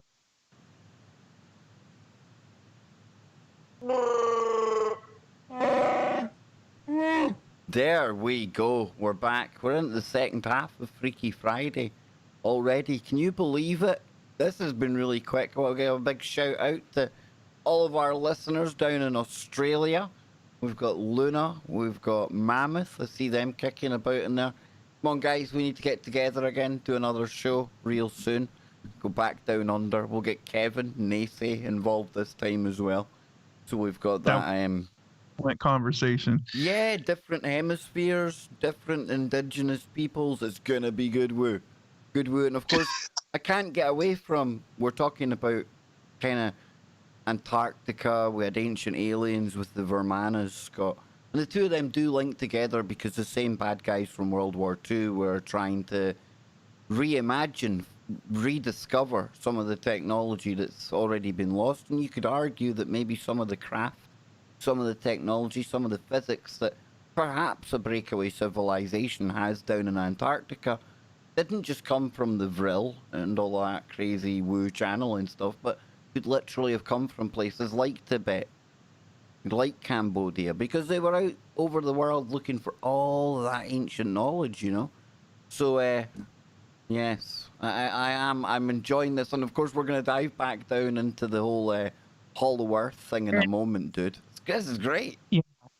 Yes, and Jimmy has showed up in the chat. Shout out, Jimmy. You've sent everyone down a interesting rabbit hole with the whole Antarctic. Yeah, yes, he's inspired. He's lit a fire under me. He's lit a fire. Not only that, if you want to catch up on the show I done with Jimmy the other night, that'll be on YouTube tomorrow or today now in the UK. It'll be a premiere at 10 p.m. in the UK. 5 p.m. East Coast, 2 p.m. West Coast, but that's tomorrow. But I'm sure me and Jimmy will be going deeper on the Antarctic thread and the woo next time he comes back on KBS. But we're going to get back into this just now, right? Because it's taken us to, interestingly enough, 1947. I was talking about 1947 with Ken Ami. That great guy that we've uncovered on KBS, he's going to be back on the end of the month to talk about the truth about the Nephilim. Oh, it's going to annoy some people, but it's going to be good. But we talked about 47, portals, Roswell, Jack Parsons, all of that crazy stuff. And now here we are again tonight, back in 47, Scott. And Admiral Byrd telling the world that he's been ordered to remain silent in regard to all that I have learned. On behalf of humanity. Incredible. I am reminded that I am a military man and I must obey orders. After many polar accomplishments, Byrd organised Operation Highjump in 1947. The objective, construct an American training and research facility in the South Pole. Some say the American government sent their troops to the South Pole for any evidence of the rumoured German base 211. And Nazis were fascinated with anything regarding the Aryan race. They travelled all over the world, including Antarctica, to learn more of alleged origins. And the Germans didn't make their mark in the South, or did make their mark in the South Pole. However, what they have discovered doesn't compare to what Byrd recorded in his diary. Oh, yes, yes, there's a very Agartha. Yep. That's definitely something that the bad guys in World War II believed in. They had they really believed in that inner Earth model. Which was, I think that they were down there trying to find the access point in my opinion. That's what most of this was all about. Because you can see the diagram right there. It was in the North and the South Poles. Now, for obviously radio people, if you go and search for, I'll put the link in the actual chat room. Yeah. There we go. If we carry on here then, if I just find this again. So it says, for thousands of years, people all over the world have written legends about Agartha, sometimes called Agartha or Argathi, the underground city. But did Byrd find it? He met, quote, the master, the city's leader, who told him of his concerns about the surface world. Now, this language is just so similar to what we were talking about the other night with Jimmy. And it says, our interest rightly begins just after your race exploded the first atomic bombs over Hiroshima and Nagasaki, Japan.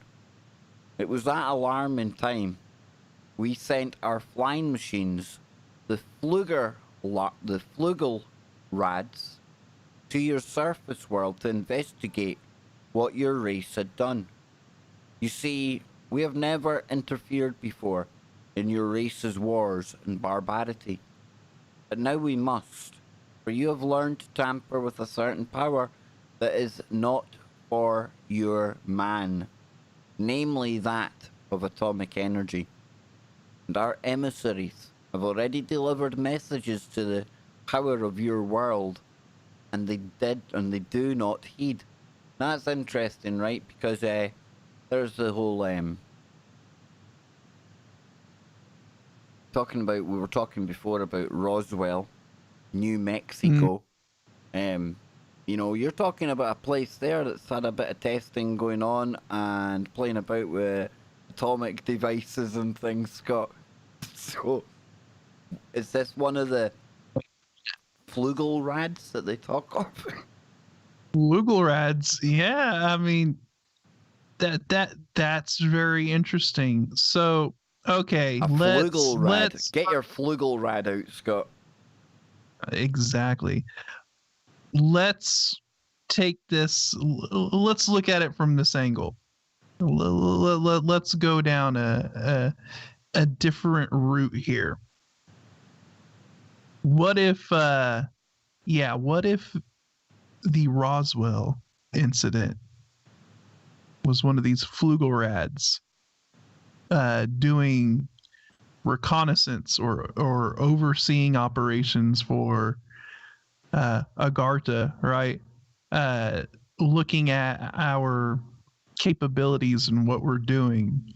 Because you're right, New Mexico, what was located in New Mexico? Los Alamos, right? Yep. And so once we had detonated that first bomb, well, the first test in the desert, right? The Trinity device. You got to think, if you're an underground civilization or an inner civilization, you think you'd get that signal? You think that energy and that shockwave from that test would reverberate those waves that come off when you explode one of those things? I'd probably say they'd set something off down there. Yeah, and whatever level of technological advancement they were at, they were probably able to detect, holy crap, a nuclear weapon just went off on the surface. What are they doing up there? Exactly. Right? Exactly. And, it might sound like we're in the realms of science fiction today, but what I love about when I hang out with Scotty or when we get into these topics is that we can always dip our toe back into the real world and see, well, how does this match up? Flugel Rads? What are you talking about? Turns out they're a thing. So the Flugel Rad, right? The original propulsion unit slated for the Schriever Flugkreisel were to be 5 BMW 003 jet engines with 3 units arranged on the disc rotor and 2 units on each side of the disc underbody. However, as BNW learned of Schriever's original design, the company started internal development of its own smaller scale versions of the new disc fan technology. Now, obviously, for the benefit of radio people out there, what me and Scott are looking at here is literally a flying saucer. Yeah, it is totally a flying saucer. Yeah, the kind of things that Byrd seen flying around. Like, we always kind of talk about the flying saucers, the anti-gravity craft. It turns out they're called flugelrads, and they do look a bit like a spaceship, Scotty. I'm just saying. Yes, and even if they even if it failed, right? Like they didn't get it completely down. They were obviously trying to mimic something or recreate something. That's all. I like it, man. I'm liking it. Yeah, liking it. Yeah.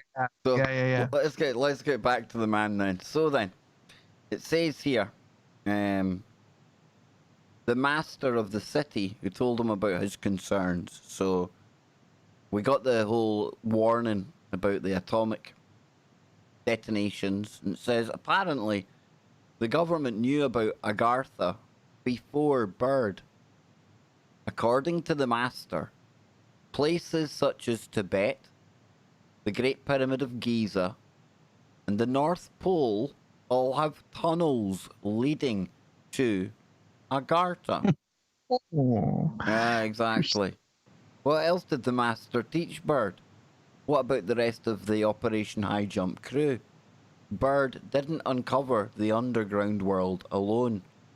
Now, whether the whole Hollow Earth story is fact or fiction, it's great to imagine that there are still hidden civilizations all over the world. And it's amazing to imagine it. Let's be honest, right?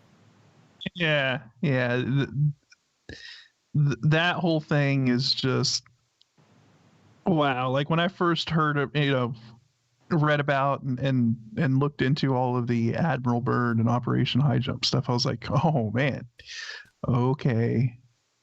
It's pretty interesting. It is. It's a very, very interesting rabbit hole to go down.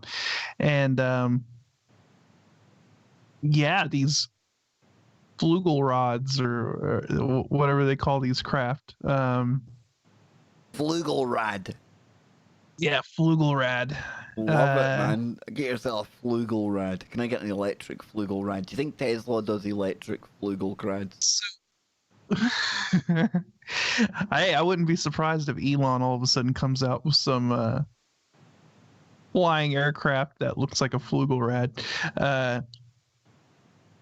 But no, I mean this gets into, so if we shift to the whole UFO conversation, right?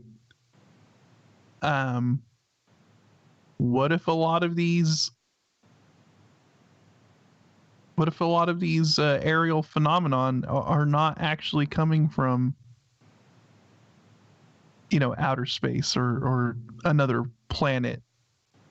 What if that's a convenient distraction, Scott? Maybe they're happy for us to think about they're coming from outer space because it's a lot less comfortable to think that they're coming from inside Earth. Exactly. What if that could be the deception that's being pulled? I mean, we'll just go there. I mean, let's look at it from that angle. What if you're right. What if they want everybody to think it's aliens coming from outer space? That way we're distracted and diverted from the fact that this could be coming from within our own planet. This could be coming from inner Earth.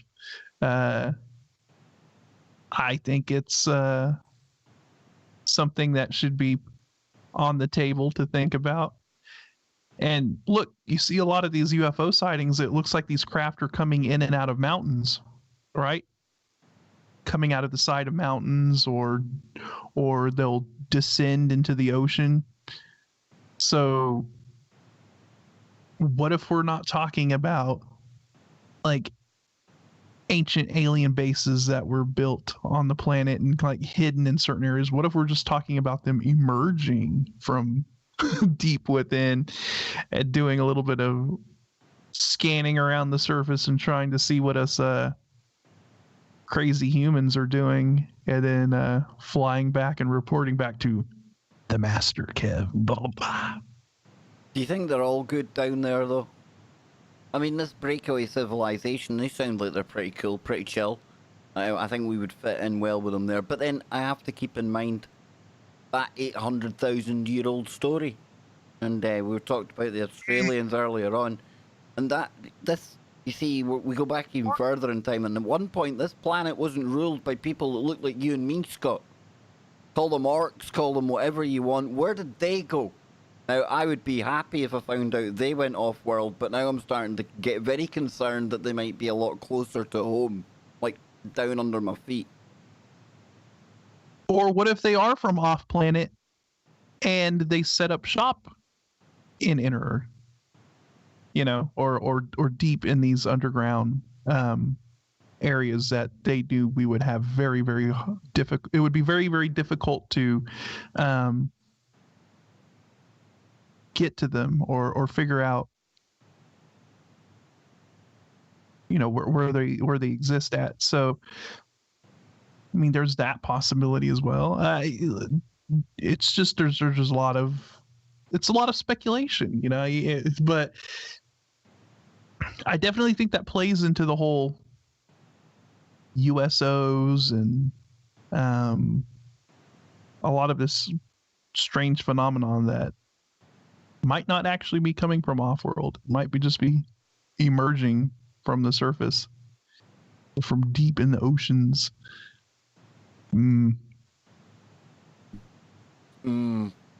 Very, very interesting. Very interesting. Makes my gears turn. Well, my mind is crunching away right now. Yeah. Yeah, and rightly so, Scott, and rightly so, because this is a good woo. But if we come down here, I'm just seeing if what an R1 story we could dig up. Now, Linda Moulton, now, I've had her on the show before, talking about the cattle experimentations that me and Scott often talk about. But she is often somebody who covers Antarctica as well. Now, as much as I love Linda, it's got to be said, same as like I said with the forum, when it's unnamed or sources that you can't confirm or verify, then it is what it is. It's information, but you can't totally rely on it. But here we have a UFO whistleblower, ex-US naval officer, quote, saw entrance to a secret alien base in Antarctica, and it says a former US naval officer has shockingly claimed to have seen the entrance to a secret alien base and UFOs while on duty in Antarctica. This is a few years ago. It says the former military man, who is said to have seen 20 years of service, has allegedly revealed the startling story to US investigative journalist Linda Moulton. Now, they call her US conspiracy theorist. She's an investigative reporter. She actually was in the mainstream before she looked into the cattle experimentation. She worked for, I think it was NBC. This isn't somebody that's like me, just into the woo, or this is somebody who's like had a career doing investigative kind of reporting. And then, like I've always said, Scott, when you come across a topic like cattle experimentations, how are you meant to go back to what was your real world anyway?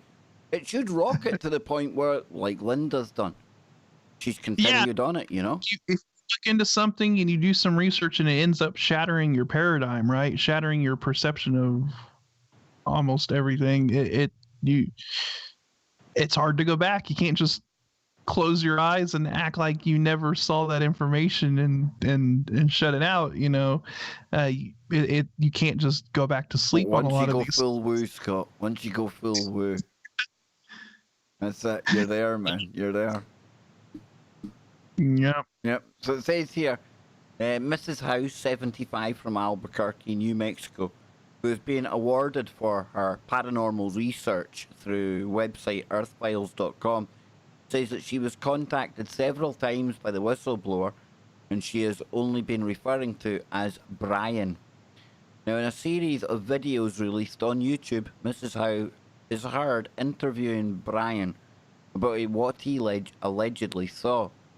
Brian, 59, who alleges to be a former retired U.S. Navy petty officer, first-class flight engineer in a squadron called the Antarctic Development Squadron 6. How cool does that sound?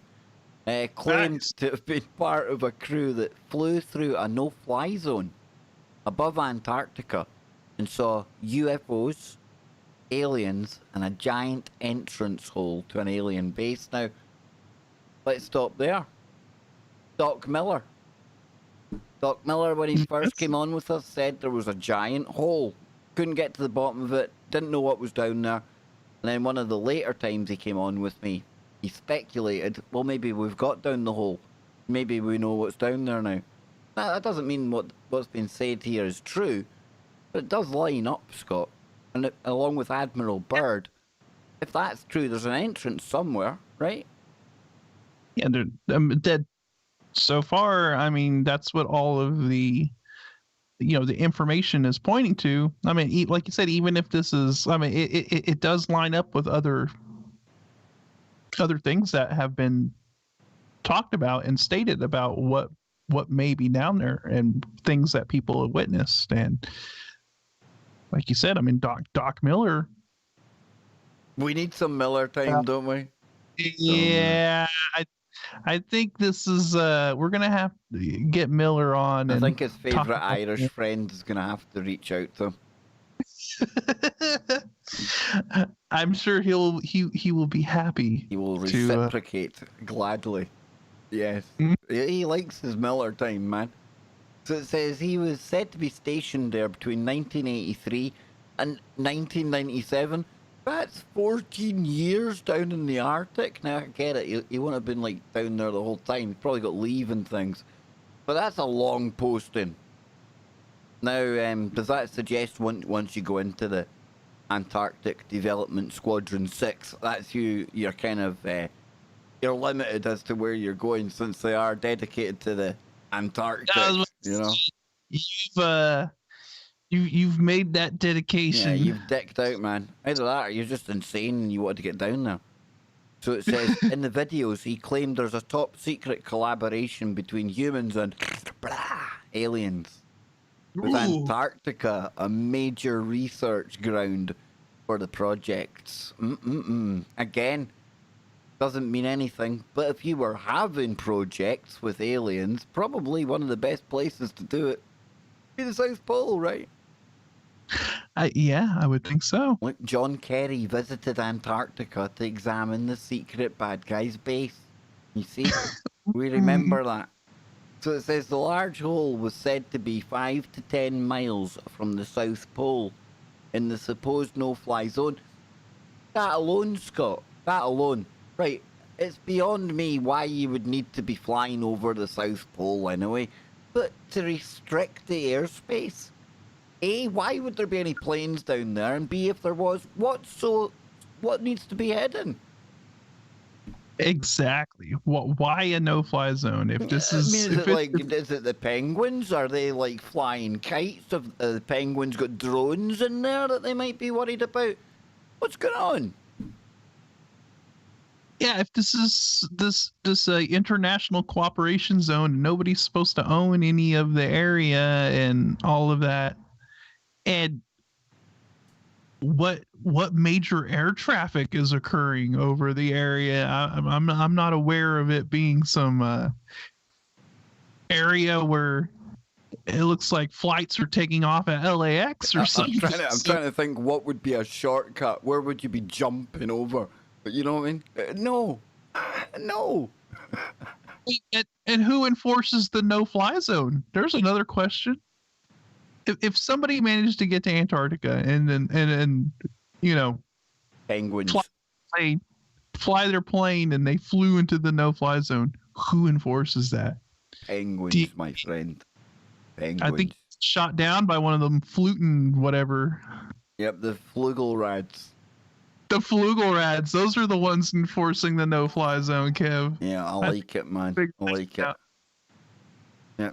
Zoe, thank you very much. Joe Joseph and the Zugelrads. What a name for a band. That'd be awesome, wouldn't it? Noah and the Fugelrads. Oh my God! Yes, that's a good one, isn't it? So it says,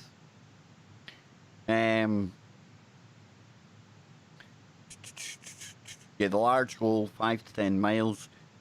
He also said that a group of scientists had gone missing for a week and come back terrified and refusing to speak. Ooh. Oh, no, that's every bit. That's the good woo there. Now we're hitting the payload, Scotty. Missing scientists, couldn't speak. South Pole, Linda Moulton Howe. Damn, dude, this has got it all going on. Then, at a camp near Marie Byrd Land, some dozen that Admiral Byrd was a bit of a boy, wasn't he? Was he just like running about the continent, just claiming bits for his family? I mean, it's like, just, hey, Marie, I've claimed you a bit of ice. That's it, Marie Byrd Land. You know what I'm saying? Like, I'm just name this chunk Marie. Yeah. I think they should film Bird Box 2 down on Antarctica. Oh, we'll be back after the break. Don't go anywhere. 1 hour left to go on Freaky Friday. Where did the time go? I'll tell you where the time went, my friend. The time went down the Antarctic woo hole. I'm kind of smirking and laughing at some of these stories on the side with Nostradamus. Ah, yes. Well, this is the platform that promotes people such as Begley, Scott C. Waring, possibly the world's most acute sufferer of pareidolia.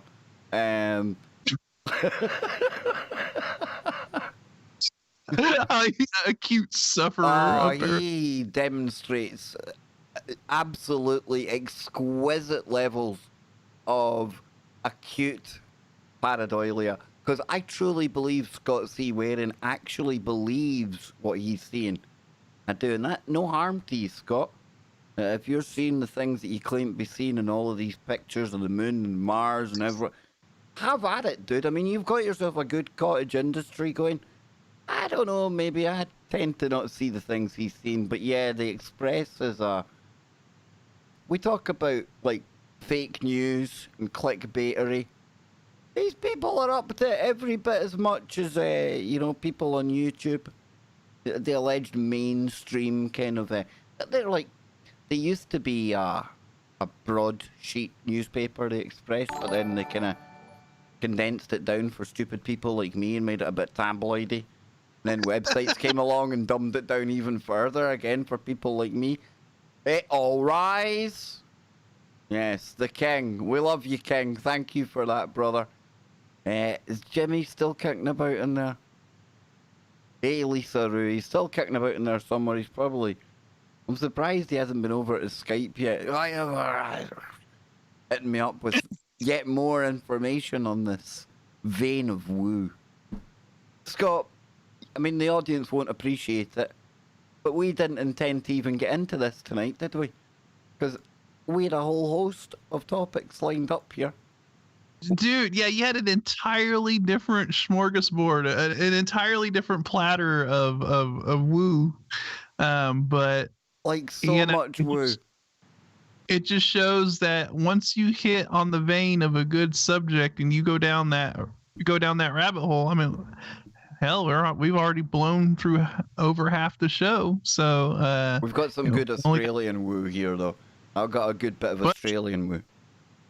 We can totally switch it up, though, if you want. Because it all connects, dude. It all connects. It does all connect. I mean, and the thing is that we could continue to go on with this vein of woo for another 3 hours. Honestly, if you think about it, easy. I mean, it all rise. So much. All rise. All rise for the king. The king. There we go. Nearly time to come back. Seriously, you are way off base. Who's that? Me, Lisa?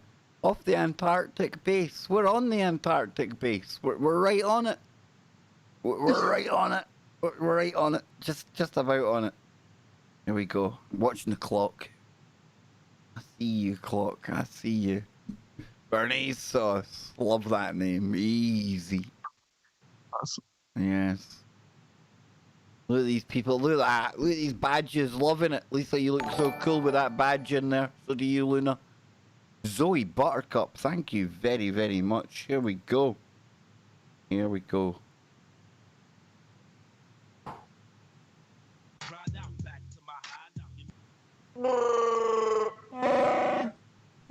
No, yes, indeed. This has been a good one. Scott Lopez, he is here with me. I'm Kev Baker. Together, we're inviting you to get your freak on. And it's a cold freak tonight. It's a bit chilly. Brrr, down that South Pole down there. Telling you, Scott. That is like, we haven't talked about the South Pole in so long, dude. And I'm glad we have. It's only cold until you come across the woolly mammoths and the tropical temperate zones that Byrd spoke of. On a scale of 1 to 10, like, does Antarctic woo arouse you? Because it does it for me. It gets me excited again. Yeah. It's stuff just because of the fact that there are so many unanswered questions and so many strange things that are going on down there that you would have to be you have to be brain dead to not realize that there's some kind of intrigue, that there's something going on down there that just we're not being told. Like we're I not said, privy to it. Yeah. We're not privy to that information, Kev. That George Carlin said it's one big club, the Antarctic club, and we ain't in it. No, we ain't in it. Let's go back to our whistleblower, Scott. Yes, now, indeed. Just to let the audience know, and we were laughing through the break there, because I had literally not a kick in the bum off 20 tabs open for tonight's show. And it was going to go all different directions. There was going to be cryptids, Mothman, or that. That wasn't the Mothman I was looking for, but that probably... at least it wasn't Mary Loves... But, yes, we've got Australian UFO abduction stories. A famous one, Scotty. We'll get to that before we leave today. We've got, I think here now as well.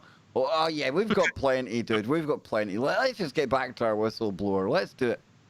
Let's do it. So, it says here, then at a camp near Marie Byrd Land, some dozen scientists disappeared for 2 weeks, and when they reappeared, Brian's flight crew got the assignment to pick them up.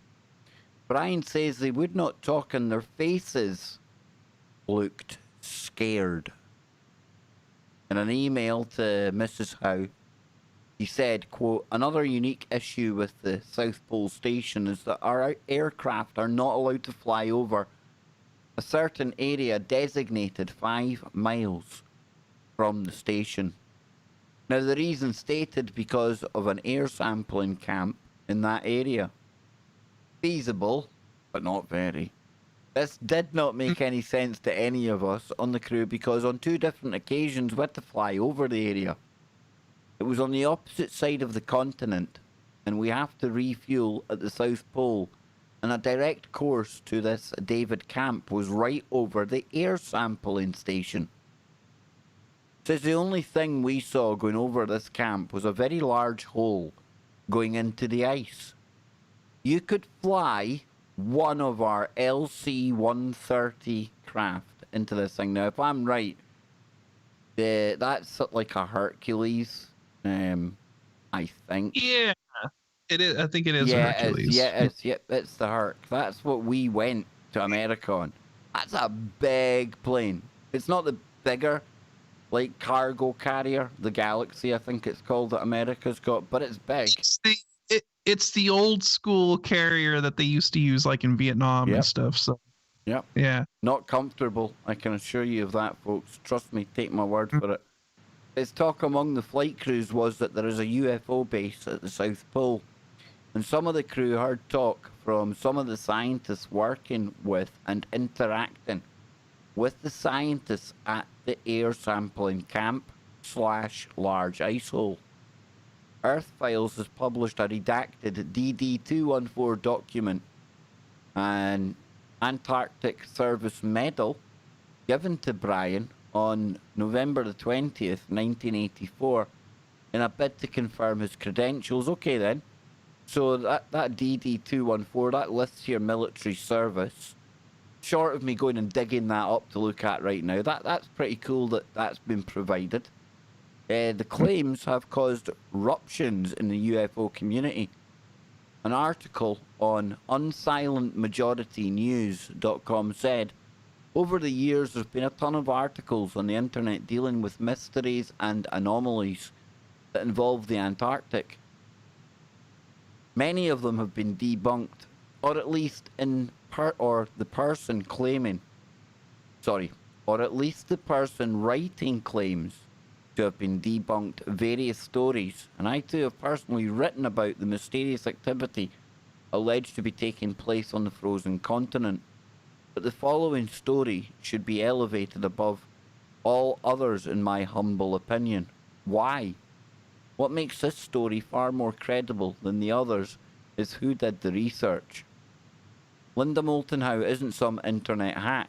She's an Emmy award-winning TV producer, investigative reporter for radio and internet, and author who goes directly to the men and women at the forefront of science and environmental breakthroughs, and the first-hand eyewitnesses of high strangeness. And she also comes to KBS. She's been on the KBS, yes, indeedy. She has been on KBS, and I believe I was riding shotgun on that show as well. You were, Scott. You've been there for Nick Redfern as well. I've usually drafted you in when we get the big names. Yes, indeed. And now, I mean, he's right. I mean, Linda Moulton Howe has been doing investigative journalism for a long, long time. I mean, she's been at this way before people were, way before the internet was a thing, and you've got a lot of these clickbait YouTubers and all of that stuff around it. It's like an OG of this, man. She's an OG. She's an OG, and she's not. I would definitely say that if she's bringing something to the table, there is a lot of evidence and research behind that. No doubt. She just isn't going to just throw it out there without actually really doing a lot of research and digging into it. So no, you're right, man. It says, but Nigel Watson, author of UFO Investigations Manual, said Antarctica is often cited as the base for UFO activity, but like this story, the evidence is based on rumors and information for anonymous and unreliable sources, so I wouldn't give it much credit. That seems to be the end of that there, but that was pretty good, man. That was pretty good work. And for now, I'll stick to maybe a 60% chance it's legit, 40% chance it's not. Well, Paul Begley's back talking about CERN. Scientists at CERN have proven the existence of God when they observed for the first time the ultra-rare decay of the so-called God particle. A Christian evangelist has bizarrely announced. Paul, you might just be a little bit late covering the God particle. I'm just saying, Begley, I'm just saying. But, yeah, that aside. Yeah. Mr. Begley. He almost took the mojo out of my Freaky Friday there, but I'm not going to allow him to do that. I'm not, because we're going to go full alien woo, Scotty, after I come to you, obviously. No. We can definitely do that. I was just going to say, I think the world would kind of be a boring place without people like Begley, though. You got to admit. You've got to have somebody making those sensational claims. You do. For the entertainment value alone, I think it provides a certain level of hilarity and amusing content. You just you've got to look at it from that angle. So exactly. Keep doing what you're doing, Mr. Begley. Just, What a character. What a character. But I tell you what, I have got some good woo. How about the holy grail of Australian UFO stories? Or could it be? Could it be an epic hoax? So I want to give a big shout out to Jess. And Jess, congratulations on getting a new job. Yes, I seen that on the Facebook yesterday. Congrats. Awesome. Yes, good news. Big shout out to Luna. Big shout out to Donnie, Ken, Dennis, a few other people as well. Can't remember their name. They're going to be absolutely crazy at me. But any of you out there heard of the Kelly Cahill UFO abduction story? Well, it goes a little bitty like this. It says, if her story is to be believed, on August the 7th, 1993, Gippsland woman Kelly Cahill saw a UFO and beings from another world. Now, as detailed in her 1996 book Encounter, Ms. Cahill's case had all the hallmarks of a classic alien abduction story of the era. Lost time, strange spaceships, bright lights, inhuman creatures, and inexplicable marks on her body. But the story had something other alien visitations didn't. Independent witnesses who could potentially back up her story. No. Oh, now we're talking. Now we're talking. So along with her then husband, Andrew, who was in the car with her on that fateful night on Melbourne's southeastern fringes, there were reportedly 4 other people in 2 separate cars who would be able to verify her otherworldly claims. Have you heard of this one, Scott? No, but this sounds really, really interesting. And the fact that there were multiple independent witnesses to the event, you know. It raises it, it elevates it above most, man. Elevates it. Yes. Yep, so it says here, because of its multiple witnesses, the incident was hailed as the holy grail of abduction stories and UFO researchers and enthusiasts. It was the one with the potential to provide definitive proof, once and for all, that the truth was out there. No, dang. I thought I still had that X-Files music. I've taken it off. That would have been perfect. I know. Cult TV show The X-Files even referenced her case in an episode. But 27 years on, the truth about the so-called Umemmering Creek encounter is anything but clear. A detailed report into the claims was never released, and the other witnesses never came forward publicly, and Ms. Cahill disappeared from public view. So was her encounter a missed opportunity, or just another UFO hoax?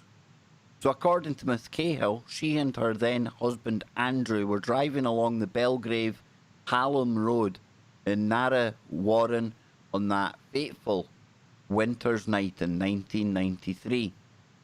They were en route to a friend's house when Ms. Cahill saw in a paddock, a row of 5 or 6 orange lights on a distinct circular shape, like nothing I had seen before, she wrote in her book. When they arrived at their destination, her husband and friends, and eventually even Miss Cahill, they laughed it off. But about midnight, driving home on the same road, she and Andrew apparently saw what she believed to be the same lights hanging above the road. I could see them. I could see that the orange lights were really windows.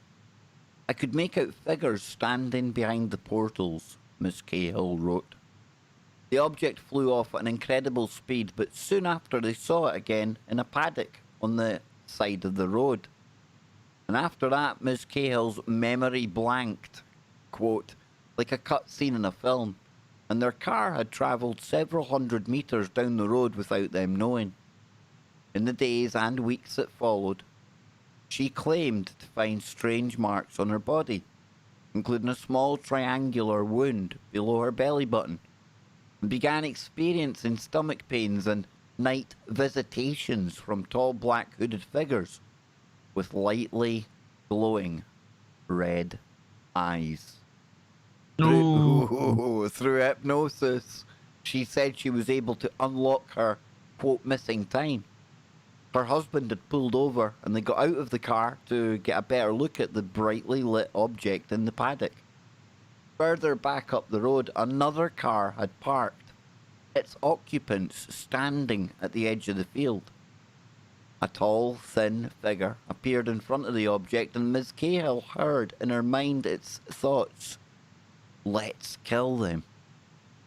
More beings appeared, unleashing an energy force that knocked Ms. Cahill to the ground as she screamed to her husband, "They've got no souls! They're evil. They're going to do bad things to us, Scotty." And that's where her recollections end. But not the story. So Sydney-based researcher Bill Chalker of UFO Investigation Centre was one of the first people Ms. Cahill contacted after that night. And it says Mr. Chalker immediately thought it a fairly important case, but one that required a lot of feet on the ground and a lot of intensive field investigations. Mr. Chalker alerted a loosely connected Melbourne group of paranormal investigators called Phenomena Research Australia, PRA, led by then director John Ochittle. So Mr. Ochittle interviewed Ms. Cahill many times and examined the scene of the alleged sighting near Umemmering Creek. He and the PRA placed an ad in local newspapers in an effort to find the occupants of the second car. And here we go, because remarkably, they got a response. And Mr. Ochittle said that the stories from the second car were identical to Ms. Cahill's, but went even further, Scotty boy, detailing experiences inside the mystery craft, where they were strapped to a table and examined by beings. Okay, Scott, we'll get back to what is going on here, man. Dang, dude.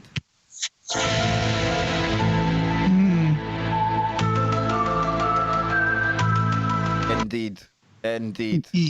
Yeah. Whoa. That's Ooh, that is a. Don't get me wrong. Don't get me wrong. There's a time and a place for hooded individuals to be coming into your bedroom in the middle of the night, but not the kind that have got red eyes. Not the kind that have got red eyes. No, not that kind of shenanigans. This is a pretty significant event. Like all my stupid jokes aside, this has got it all, right? Yeah, I mean, this is a very, very fascinating and compelling case that is, that we're talking about here. Now, I know they posed the question of, could it be a potential elaborate hoax? Could all of these people be in on it, Kev? Do you think? Do you think that this is a... G'day, mate. You know what we're going to do? We're going to fake an alien abduction. G'day. We're gonna fake an abduction, mate. Yep, I'm telling you, man. Do you think they call aliens Bruce? G'day, Bruce? Or do you think it'd be something else? Maybe Andromeda has people called Bruce. Don't be judgy. Hey. So far, look, I'm totally on board with this so far. Same here. Same here. Yep. Yeah. I hope we don't find out they went beyond the tip in a minute, because when you're getting strapped down on a table, there's tippage coming. So it said, according to the PRA, they sound like some paramilitary, kind of like anti-alien force, some defense force that's in Australia to defend the Australians from alien attack, don't they? Call in the PRA, mate. Good day, mate. The woman had the same triangular wound near their navels. So the women, they had all the same triangular wounds near their navels, as well as other strange marks. Now, there was even talk of a third car driven by a local lawyer, the PRA discovered, whose story also lined up. The researchers began prepping an exhaustive 300-page report that promised to reveal the truth. Eventually, the media got wind of the story, and Ms. Cahill appeared on TV current affairs show Today Tonight. G'day, mate. Today Tonight. That's a bit confusing. So her story also ran in newspapers and magazines. By 1996, she was a big name on the UFO circuit. A series of talks and conferences that thrived. And with every appearance, Ms. Cahill unveiled new tidbits from PRA's forthcoming report. Her book, published by HarperCollins, good publisher, sold out and was quickly reprinted. It's currently out of print and copies sell for $150 online. Holy shimoly! No wonder I've never heard of this story. I ain't paying that.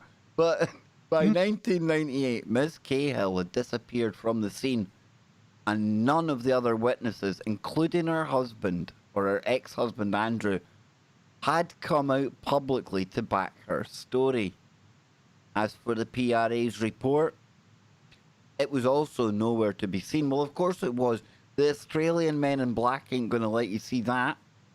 The paranormal department within the ASIO, they ain't letting that crap get out, man. The old Australian Mulder, Bruce Mulder, it ain't happening. Sheila Scully, they would have been on the case, right? Hey, you got to remember they're part of Five Eyes, so they've got that that shady tendency of probably hiding things and suppressing things that they don't want to be quality, released, isn't it? Bruce Mulder and Sheila Scully. All it's missing is Fox and his budgie smugglers. That would just complete the look. Oh my goodness! I know. Fast forward to 2020, and wow, is it bizarre? No, it doesn't say that. Still no report. Aside from a brief moment of interest in 2016, when Ms. Cahill's case was name-dropped on an X-Files reboot by Bruce Mulder himself.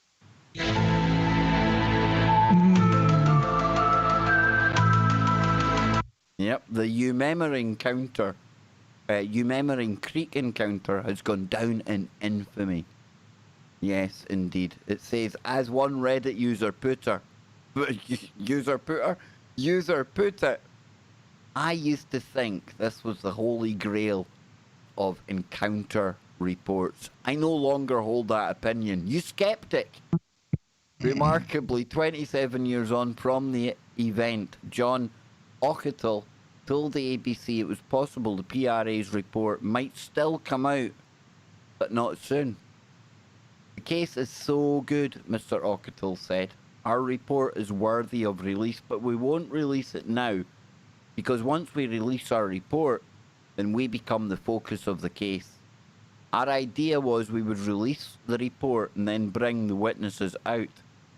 And at the moment, we don't know where they are, so if we release anything, all the focus is going to be on us and we'll get hammered. Well, I mean, that's good logic, I would say. I mean, that's kind of a decent reason, because like you said, if they just released it and none of the supposed people involved are there to back any of this up, then they're just going to be like, well, your group is just putting out some kind of an elaborate story with nobody to back it up. So he's like, well, why would we even do that to begin with? So maybe there's some decent rationale there. Yeah. The original 300-page report was whittled down to an unusable 100 pages or so. When the witnesses, including Miss Cahill and her ex-husband, began to ask for information to be taken out and refused to allow the publication of medical and psychological reports they claimed backed up their stories. Mr. Occital also said when Miss Cahill went to the media and other UFO groups in early 1994, It muddied the case. An extraordinary lost opportunity. Said Mr. Chalker still believes Miss Cahill's story, but regrets handballing the case to PRA in 1993. There was lots of bad blood that passed between them and me as a consequence of their role in this case, Mr. Chalker told the ABC. See, it's when you get these alphabet groups involved, Scott. PRA, you add the alphabet soup on, that's what's wrong, man.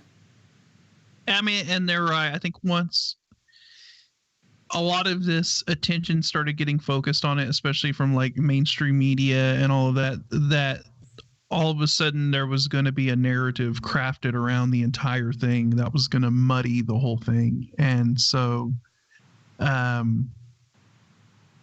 think the perception was always going to be there that this was going to be a hoax of some kind. And then once that took place. This here as well, though, this kind of shifts it a little bit, maybe. I've seen a lot of the information that suggests the information was carried out, but unfortunately they didn't want to share the material. Now, they either want to write their own book, they either want to make their own movie, or there's something there, and they're not exactly what they claim to be. You know, maybe they are there to do a cover-up job as opposed to investigate it. Who knows, dude? It's possible. Or, you know, maybe we're dealing with a lot of people who may have been intimidated as well. Oh, there we go. One more segment to go. We'll be back after the break. Don't go anywhere. It's getting freaky. There we go. There we go. This has been a good one. Of course, I've got my little alien here.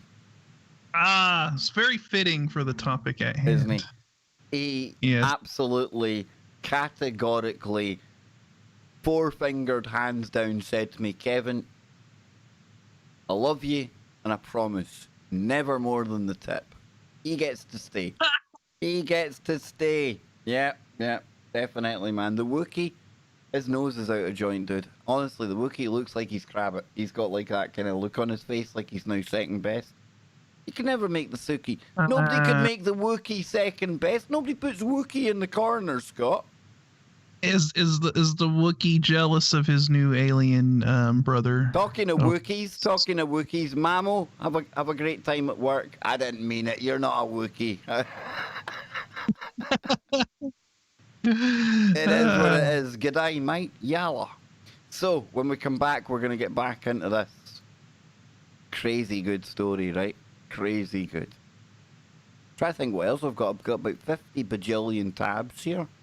We've got... What if this group doing the investigation has been intimidated not to release the information, and that's why they're holding on to it?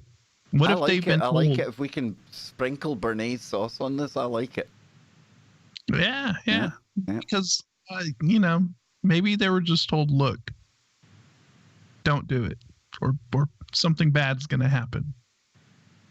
Yeah. You know, and they're just like, okay. So they just have to go, you know, hey, it'll eventually come out, but never. They got the phone call. They got told. They got the old hashtag deep throat. Ah, you thought I was going somewhere else with that deep throat. I'm going for a proper. See, I don't roll like that, my friend. I don't roll like that. Let's see who we got now.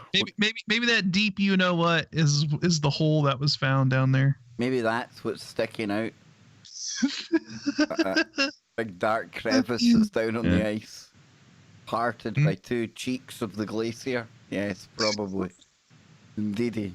What a horrible image I've got in my mind now. Nah, no need. Stare at my alien for a minute. Know what I mean? But I want to thank everyone for being here. Hey, we've got a new member coming in. Thank you, new member. Dreams426. We've got Kevin in there, the megaphone man. He says, hi, miracles. I guess my daughters want to ignore me, so you're all stuck with me. And Kevin, he was actually going to come on Freaky Friday this week, but when I heard his daughters were coming to see him this weekend, I said, don't you dare. There we go. How cool's that, man? Singing dolphins, clapping people, thug life, big crazy cat.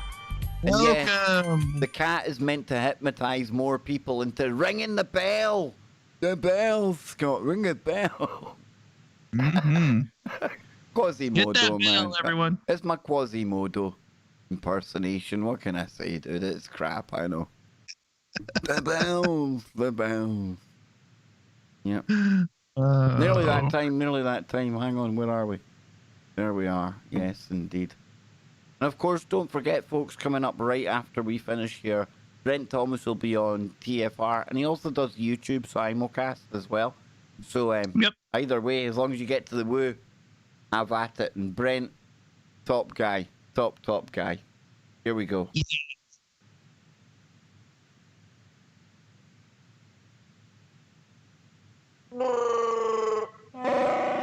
Come on, man. Excuse me, it's ma'am. Well, whatever it is, I don't know. But we're back. We've got one segment remaining, Mr. Lopez. Big shout out to Kevin from Minnesota. I think he's going to be joining us next week, Scott. He had his family coming to see him this weekend. So I said, whoa, you just come and join us next weekend or something. And we're here every Friday anyway. So a big shout out to Kev and his daughters. Big shout out to everyone listening in today. Been a blast, Scotty. We've still got one segment to go, but every week, we say it all the time now, but recently, past few months, it's like climbing all the time on Freakies, man. I don't know how we do it. It's just the fascinating topics, the discussion around them, and I think it's always fun whenever we hop on the boat and set sail for Speculation Island, because it takes care of itself though, Freaky, doesn't it? It does. It really does. I like to think of this show as kind of one of those stream of consciousness, just discussions to where you're allowed to just kind of throw it out there. I mean, and if it's nothing, it's nothing. But if it's something, it's something. None of what we're saying we can actually prove in any way, but that's what makes the topic so interesting, is because there's so many questions revolving around the stuff that we talk about. That's why you don't need to make up. You don't need to make up whistleblowers coming to you that you can't prove and things like that. There's enough out there, enough like tangible stuff to ignite any woo fire. Exactly, and like I said, we say this from the very get-go. I mean, this is all just speculation on our part. We're just throwing information out there and coming at it from all different angles, looking at it from all different sides and possibilities, and from the logical to the illogical at times. Illogical at times, yeah, and just everything in between. Yeah, everything in between. It's just that's what makes it so fun. Yes, it is. Mm-hmm. Let's get back to the Cahills. I'm liking this. Yes. We may have talked about something. Rings a bell about the mention of it being brought up in the X-Files. Something rings a bell there, but the case itself, I'm not too familiar with. So it says, an extraordinary lost opportunity. Seen a lot of information that suggests the investigation was carried out, but unfortunately they don't want to share the material. So he said he wasn't impressed with the explanations that were put forward by PRA for withholding the report. Mr. Chalker wrote in his blog in 2016 he was determined never to pass a case onto them again. It was frustrating that such a promising case was caught up in a situation where the group involved chose not to make their data available. Mr. Chalker said UFO enthusiasts had a right to feel disappointed by PRA keeping their research secret. I can understand the reaction from various members of the UFO research community, he said. As for Kelly Cahill, she dropped off the radar around 1998. Mr. Chalker said that in the early 2000s she called him and sent him all her files, 3 large archival boxes, and left the country. Mm-hmm. And she is now back in the Latrobe Valley in Gippsland. the same region where she was living when her encounter happened in 1993, and the ABC approached Ms. Cahill for an interview, but she did not respond. She really wanted to take a low profile and put all this behind her, Mr. Chalker said.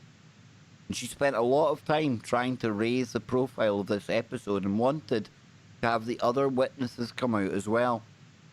When it ultimately became clear that she was going to be the only one that was going to be going public on this, that's when she felt less confident about being the constant contact point on this case, particularly when PRA didn't back her up in terms of having the availability of all the case material that went with it. While it's unclear how Ms. Cahill feels about it all today, for a lot of UFO enthusiasts, her case is either the one that got away or worse, one that never really was. Now, I am leaning towards this being very much a thing, right? And I've got no idea what this group are about, but the actions of this woman, Scott, I think it's very, very feasible that when you find out you're going to be the only person front and centre, Travis Walton, you know, somebody thrust into almost a global limelight because of this event, I can absolutely see why she would balk at that, especially when she can't even get... What's that group doing keeping the information? They're not even giving her access to some of the stuff that backs up her story. Do you know what I mean? Yeah, it's very interesting. And to me, actually, this seems to make it even more legit. That's what I think, yeah. Because she could easily be one of these people that go out and, you know, want that attention and would get that attention. You know what I mean? But it seems like she's chosen to just step back from all of this and try to completely distance herself and keep a low profile and doesn't want to draw any more attention to this, and just kind of put it all behind her, which would make sense. It does make sense. And I think as far as the group not releasing information, I think there is also a real possibility that they were intimidated. I think a lot of people may have been intimidated to keep their mouths shut.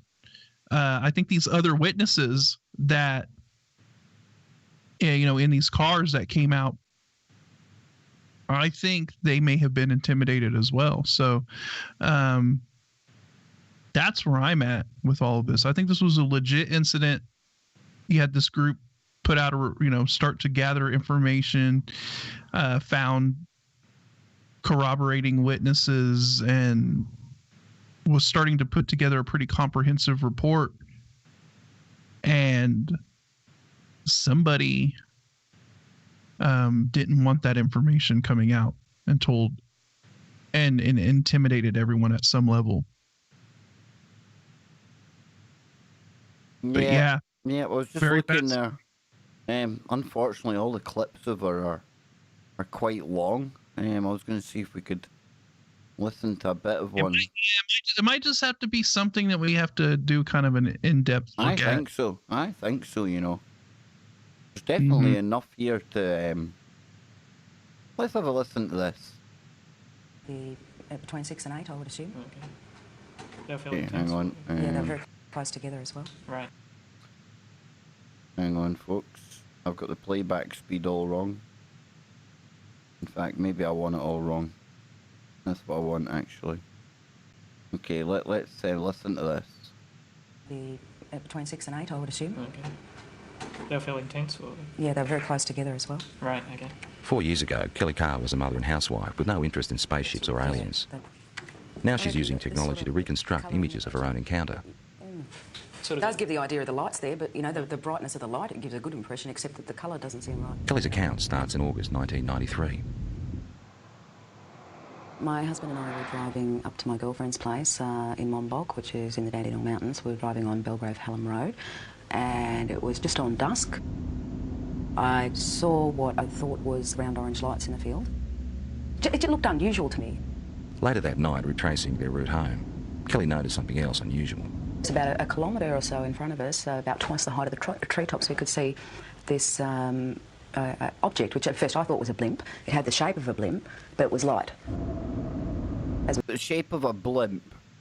That sounds like a tic-tac shape, Scotty Lopez. Yes. Yeah, your classic cigar-shaped craft, you know. Yeah, very interesting. I don't want to play any more of that, but that is like you say, that's a story that could provide a lot of woo, man. Yeah, I'm leaning towards this being a pretty a legit incident, and that there was a lot of scrambling to keep the information from coming out. Very significant. That's what it looks like to me. By the looks of it, very significant. Methinks. Let's see if I can dig in here. Top 5 spooky UFO sightings from down under. I bet it's in here. Right? It's going to be in here, isn't it?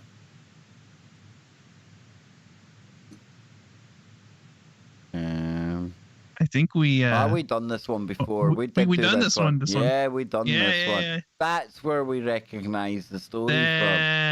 Yeah. Yeah, we had done that one before. Never fear, though. That's okay. I've got some woo here. But I didn't realize it was such a significant one, because the way it was portrayed in this article, it was just more of a quick blurb about it, not really that. Yep. But to actually go into... But two paragraphs, that was it. You know? Yeah, they only gave it 2 paragraphs, and that was much deeper than that. So it's cool that we were able to actually dig into that and realize how significant that actually was. Big time. Well, I think to round out today's woo, bearing in mind, Brent Thomas will be coming along soon. He's firing up the portal right now. Remember Stargate when all the chevrons used to be locking into position? That's the image I get mentally when we're in the last segment of Freaky Friday. I can see him there kicking up the old generator. Yeah, you get the generator going, that diesel smell in the air, and then the chevrons start to lock in, Scotty, and get that whole kind of... Yeah, you know it. Firing up that portal in his garage, and it's just... Oh, look at this. Look, this is what's so cool, right? See how I give it, like, we go from Australia to Alaska, Norway to Nebraska, all the way from Australia, Ken, the Rockman, just near where the Kelly saw the UFO. I saw a giant one above Belgrave town, like a city. It fell behind a mountain range. You see, that's the kind of live woo we get here on Freaky Friday, Scott Lopez. Indeed. Indeed. And there we go.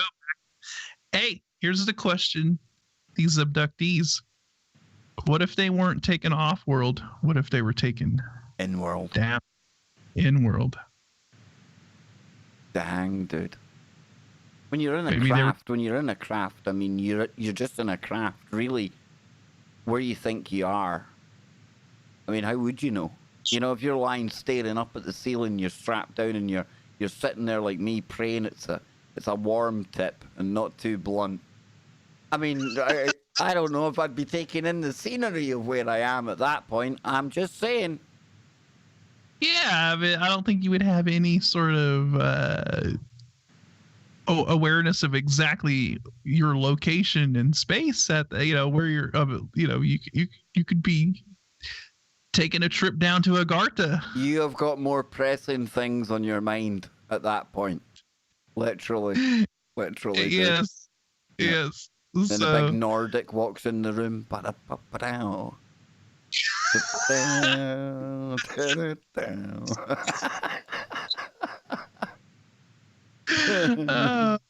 man. For some strange reason, in this bizarre illusion that I've concocted for myself, I don't know whether it's comforting or disheartening, but somewhere in the ship I hear the Love Boat playing. The Love Boat. A really creepy abduction scenario I've painted myself here, Scott, you know? Hey, Nordics, Hey, the Love Boat, the Devil's Lube. Where did the Devil's Lube come from? Don't get that away. look, kid, some people's brains deal with trauma in different ways, and I think you're just trying to, make the best of a really bad situation.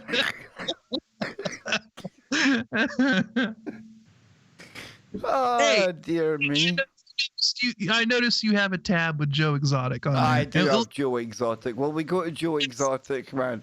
Yeah, come on. How in hell's name? How can Joe Exotic become a talking point on Freaky Friday? Well, check this out. Because Joe Exotic Zoo is apparently haunted, so they called in Ghost Adventures. Now, for anyone who hasn't watched The Tiger King, don't let your initial response, your reaction to even the name of it put you off, because you're really doing yourself a disservice. Probably one of the best documentaries. Not quite up there with My Octopus Teacher, but close. And Joe Exotic. And in fact, Scotty, I think there's a follow-up on this story as well, because see that crazy Carol Baskin? I'm pretty sure they found human remains at our cat site not long ago. What? Yeah, I'm pretty sure. I'll dig that up in a second, right? But it says here, Joe Exotic. Oh, come on, Joe. Don't be like that. Is Tiger King star Joe Exotic's former zoo really haunted? Well, the Ghost Adventures team is on a mission to find the answer. Zach Bagans, Aaron Goodwin, Jay Walsley, and Billy Tolley are heading to the Greater Wynwood Animal Park this Halloween. And Exotic is currently serving 22 years. Just the fact, Exotic. How cool is that cat, man? Currently serving 22 years in prison for a murder for hire plot. And he was convicted of hiring a hitman to take out Carol Baskin. He also has more than a dozen wildlife violations. Now that's not good, what he done to the tigers. So given his recent criminal activity and, well, being in jail, Exotic lost ownership of the zoo. Since then, the Greater Wynwood Animal Park has closed permanently. However, past workers and visitors have reported some strange paranormal activity over the years.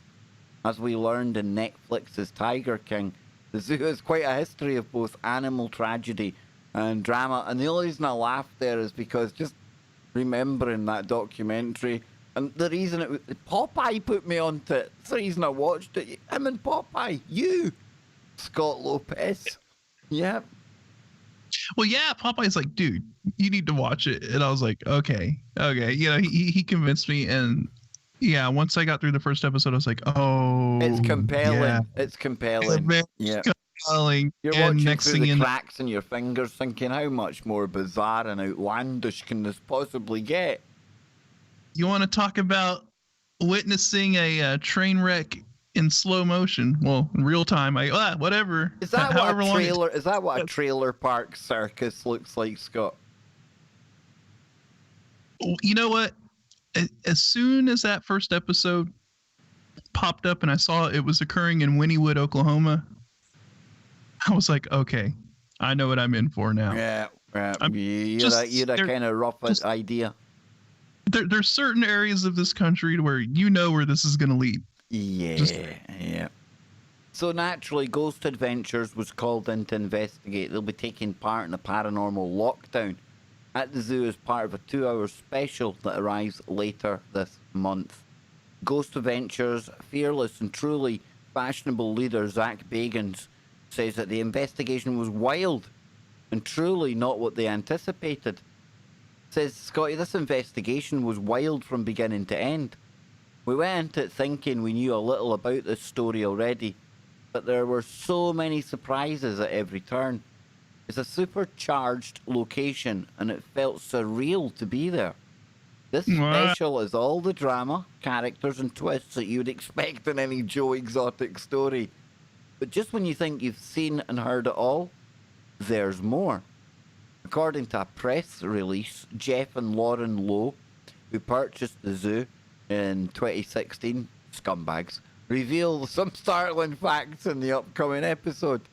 The owners believe that the zoo's past haunts the grounds to this day.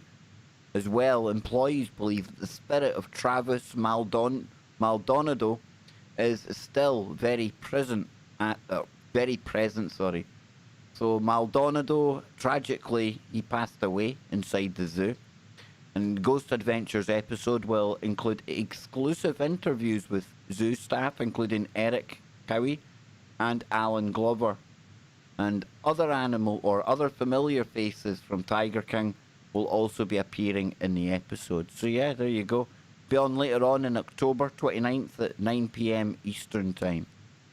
Wow, Again, we shouldn't need to say this, but obviously me and Scott were very aware of, like, Joe Exotic wasn't a good guy when it came to some of his animals.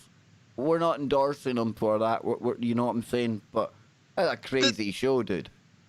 The thing is with that show is that everybody in that show was sketchy. Yeah. That's the takeaway from the Tiger King, you know, and I don't want to like spoil it for those of you who still haven't seen it, but let's just say everybody involved in that has some level of here we go, dude. Here we go.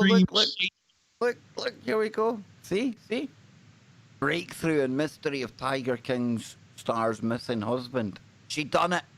Cadaver dogs pick up the scent of human remains near the home of Carol Baskin's ex-husband as his family sue over his 1997 disappearance. And that's the thing, you know, part of the storyline.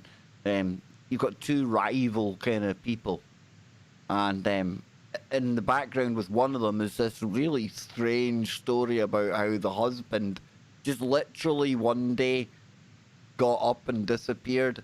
And a whole heap of, like, rumours and did she do it, didn't she do it? There's a heck of a lot of smoke for there being no fire, Scotty. That's all I'm saying. You know, and if anyone was going to do it, doesn't Carol Baskin, I know that I shouldn't say this, but she looks the sort that would feed you to the tigers. I'm just saying. Yeah. And I also heard... since she's now the owner of the property, in fact, I just saw this yesterday, coincidentally enough. Yeah, because it's a story again, dude. People are still interested in the Tiger King, you know? Yeah, and I follow a lot of local news stations around the region. So, like, I follow Oklahoma City news, and so you get a lot of, you know, of that more local, you know, kind of news that comes out of there. But she's selling the property, right? Because she's now the owner of the former, you know, Joe Exotic Park. Kicking the testicles for Joe. Like, kick a man when he's down, you know? Exactly. Well, she's selling the property, but under the stipulation that whoever buys it won't turn it into a zoo. Ah. Now, I propose the idea that somebody should buy it and make it the headquarters of a private investigation firm looking into her missing husband. That would be good. That would be good, dude. Yeah. Yeah.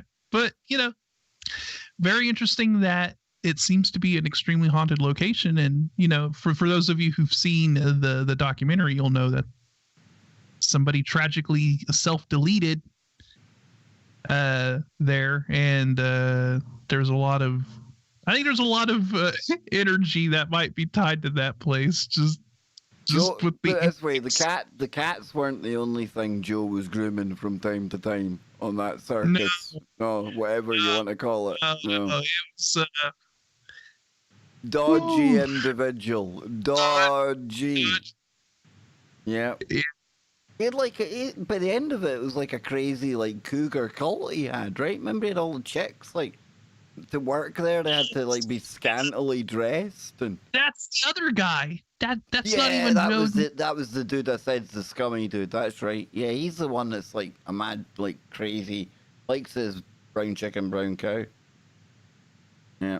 Yeah, and then the other guy that owns that park in somewhere in, I think it was like North or South Carolina, where they they've gotten their tigers back and forth. You know, they exchange tigers or sell tigers and all that stuff. That dude's running what appears to be some kind of a cult as well, or something. I mean, he's going through like the worst midlife crisis ever. He's like 60 and he's kicking about in a leather jacket. He's got the Harley and he's got like the trophy girlfriend and that, doesn't he? The dude Jeff, that was his Jeff Lowe. Yeah, he's like, he fancies himself as being a bit of an OG. And everybody's pointing at each other, calling, you know, it's the kettle, the pot calling the kettle black, like in a reciprocal way all throughout that show. It's just like, dude, wow. Look at that. We're out of time. We got lost. We got lost with Joe Exotic. But yeah. We went from Vermonas to Antarctica to Joe Exotic. The #1 abnormal, paranormal show in this world and the next, as is proven by the fact that when we had the Geos on one time, we got banned in over 200 countries. Now, no matter what atlas you go to, that's a problem. Unless we were that toxic, we were banned in this world and the next. But listen, thank you all so much for hanging out with myself and Scotty. Not just today. You come and hang with me all week. You come to the network all week. I ask you to stay tuned because one of the highlights of the week is coming up in a moment. And that's Brent Thomas with the Paranormal Portal. But remember, there would be no TFR without any of you out there. And you are the most important people when it comes to this network. So I want to thank you all for being here. Wherever you are, make it TFR. And Denny, touch that dial. And now I want to second all of that to you great people who keep coming here to the YouTube channel. The membership's going, it has exploded way faster than I thought it would. I've got about 3 or 4 emojis that I need to add to the list. Thank you all for supporting the channel. Thank you all for coming back every Friday. I think we had 160 odd at one point today. The view counter wasn't working, but we've smashed through 5,000 subscribers now. Doesn't sound like much when you've had a big channel to 91,000, but it's growing steadily. It's a significant landmark, and it just shows that, you know, things are on the up and up, man. Yeah. And that like laser beams. Your proof, Kev, that you can be a phoenix rising from the ashes. Yeah, you just gotta ditch the beard. You just gotta like throw him by the side of the road and never. Since he like gives me credit, or he gives himself credit for like everything happening on the big channel. But that's Popeye. Big love to you, Popeye. You're probably not listening right now, but he's the kind of guy that'll know I'm talking about him. And he'll tune in and he'll think they're talking about me on there. You're twitching right now. His ears are burning. Yes. My ears are burning because, well, it's not my ears are burning. My eyes are burning. I need to get going. It's after, it's just about 3 a.m. now. Almost the witching hour here in the UK. Sunday, we're going to have Warrior Mode with Lon Strickler. We'll also have our Unexplained Mystery stream earlier on in the Sunday as well, before Warrior Mode. So until then, I'm out of here. Scotty, any last words for the intrepid Wookiees that hang with us for 3 hours, dude, on a Friday? Amazing. No, just shout out to all of the wonderful people out there for tuning in and listening to two guys rant, rave, and speculate about wild subjects, man. I mean, that's pretty much all it's about. This is like I consider Freaky Friday like one of those chill sessions. You know, you have a little bit of PPP, and then you just kind of let the brain go and ask those weird questions like, hey man, what if what if this is this and that is that, and wouldn't that be wild? And we do it all online. We do it all for people to watch. That's a brilliant thing.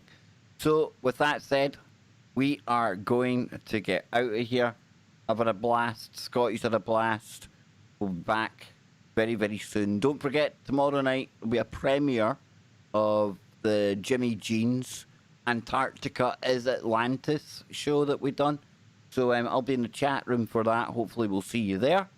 And I think that's Keep about your it. mind open. Keep looking for the woo, but not to the point where your brain turns to black goo. Now we just need some music and we'll be cool. Oh.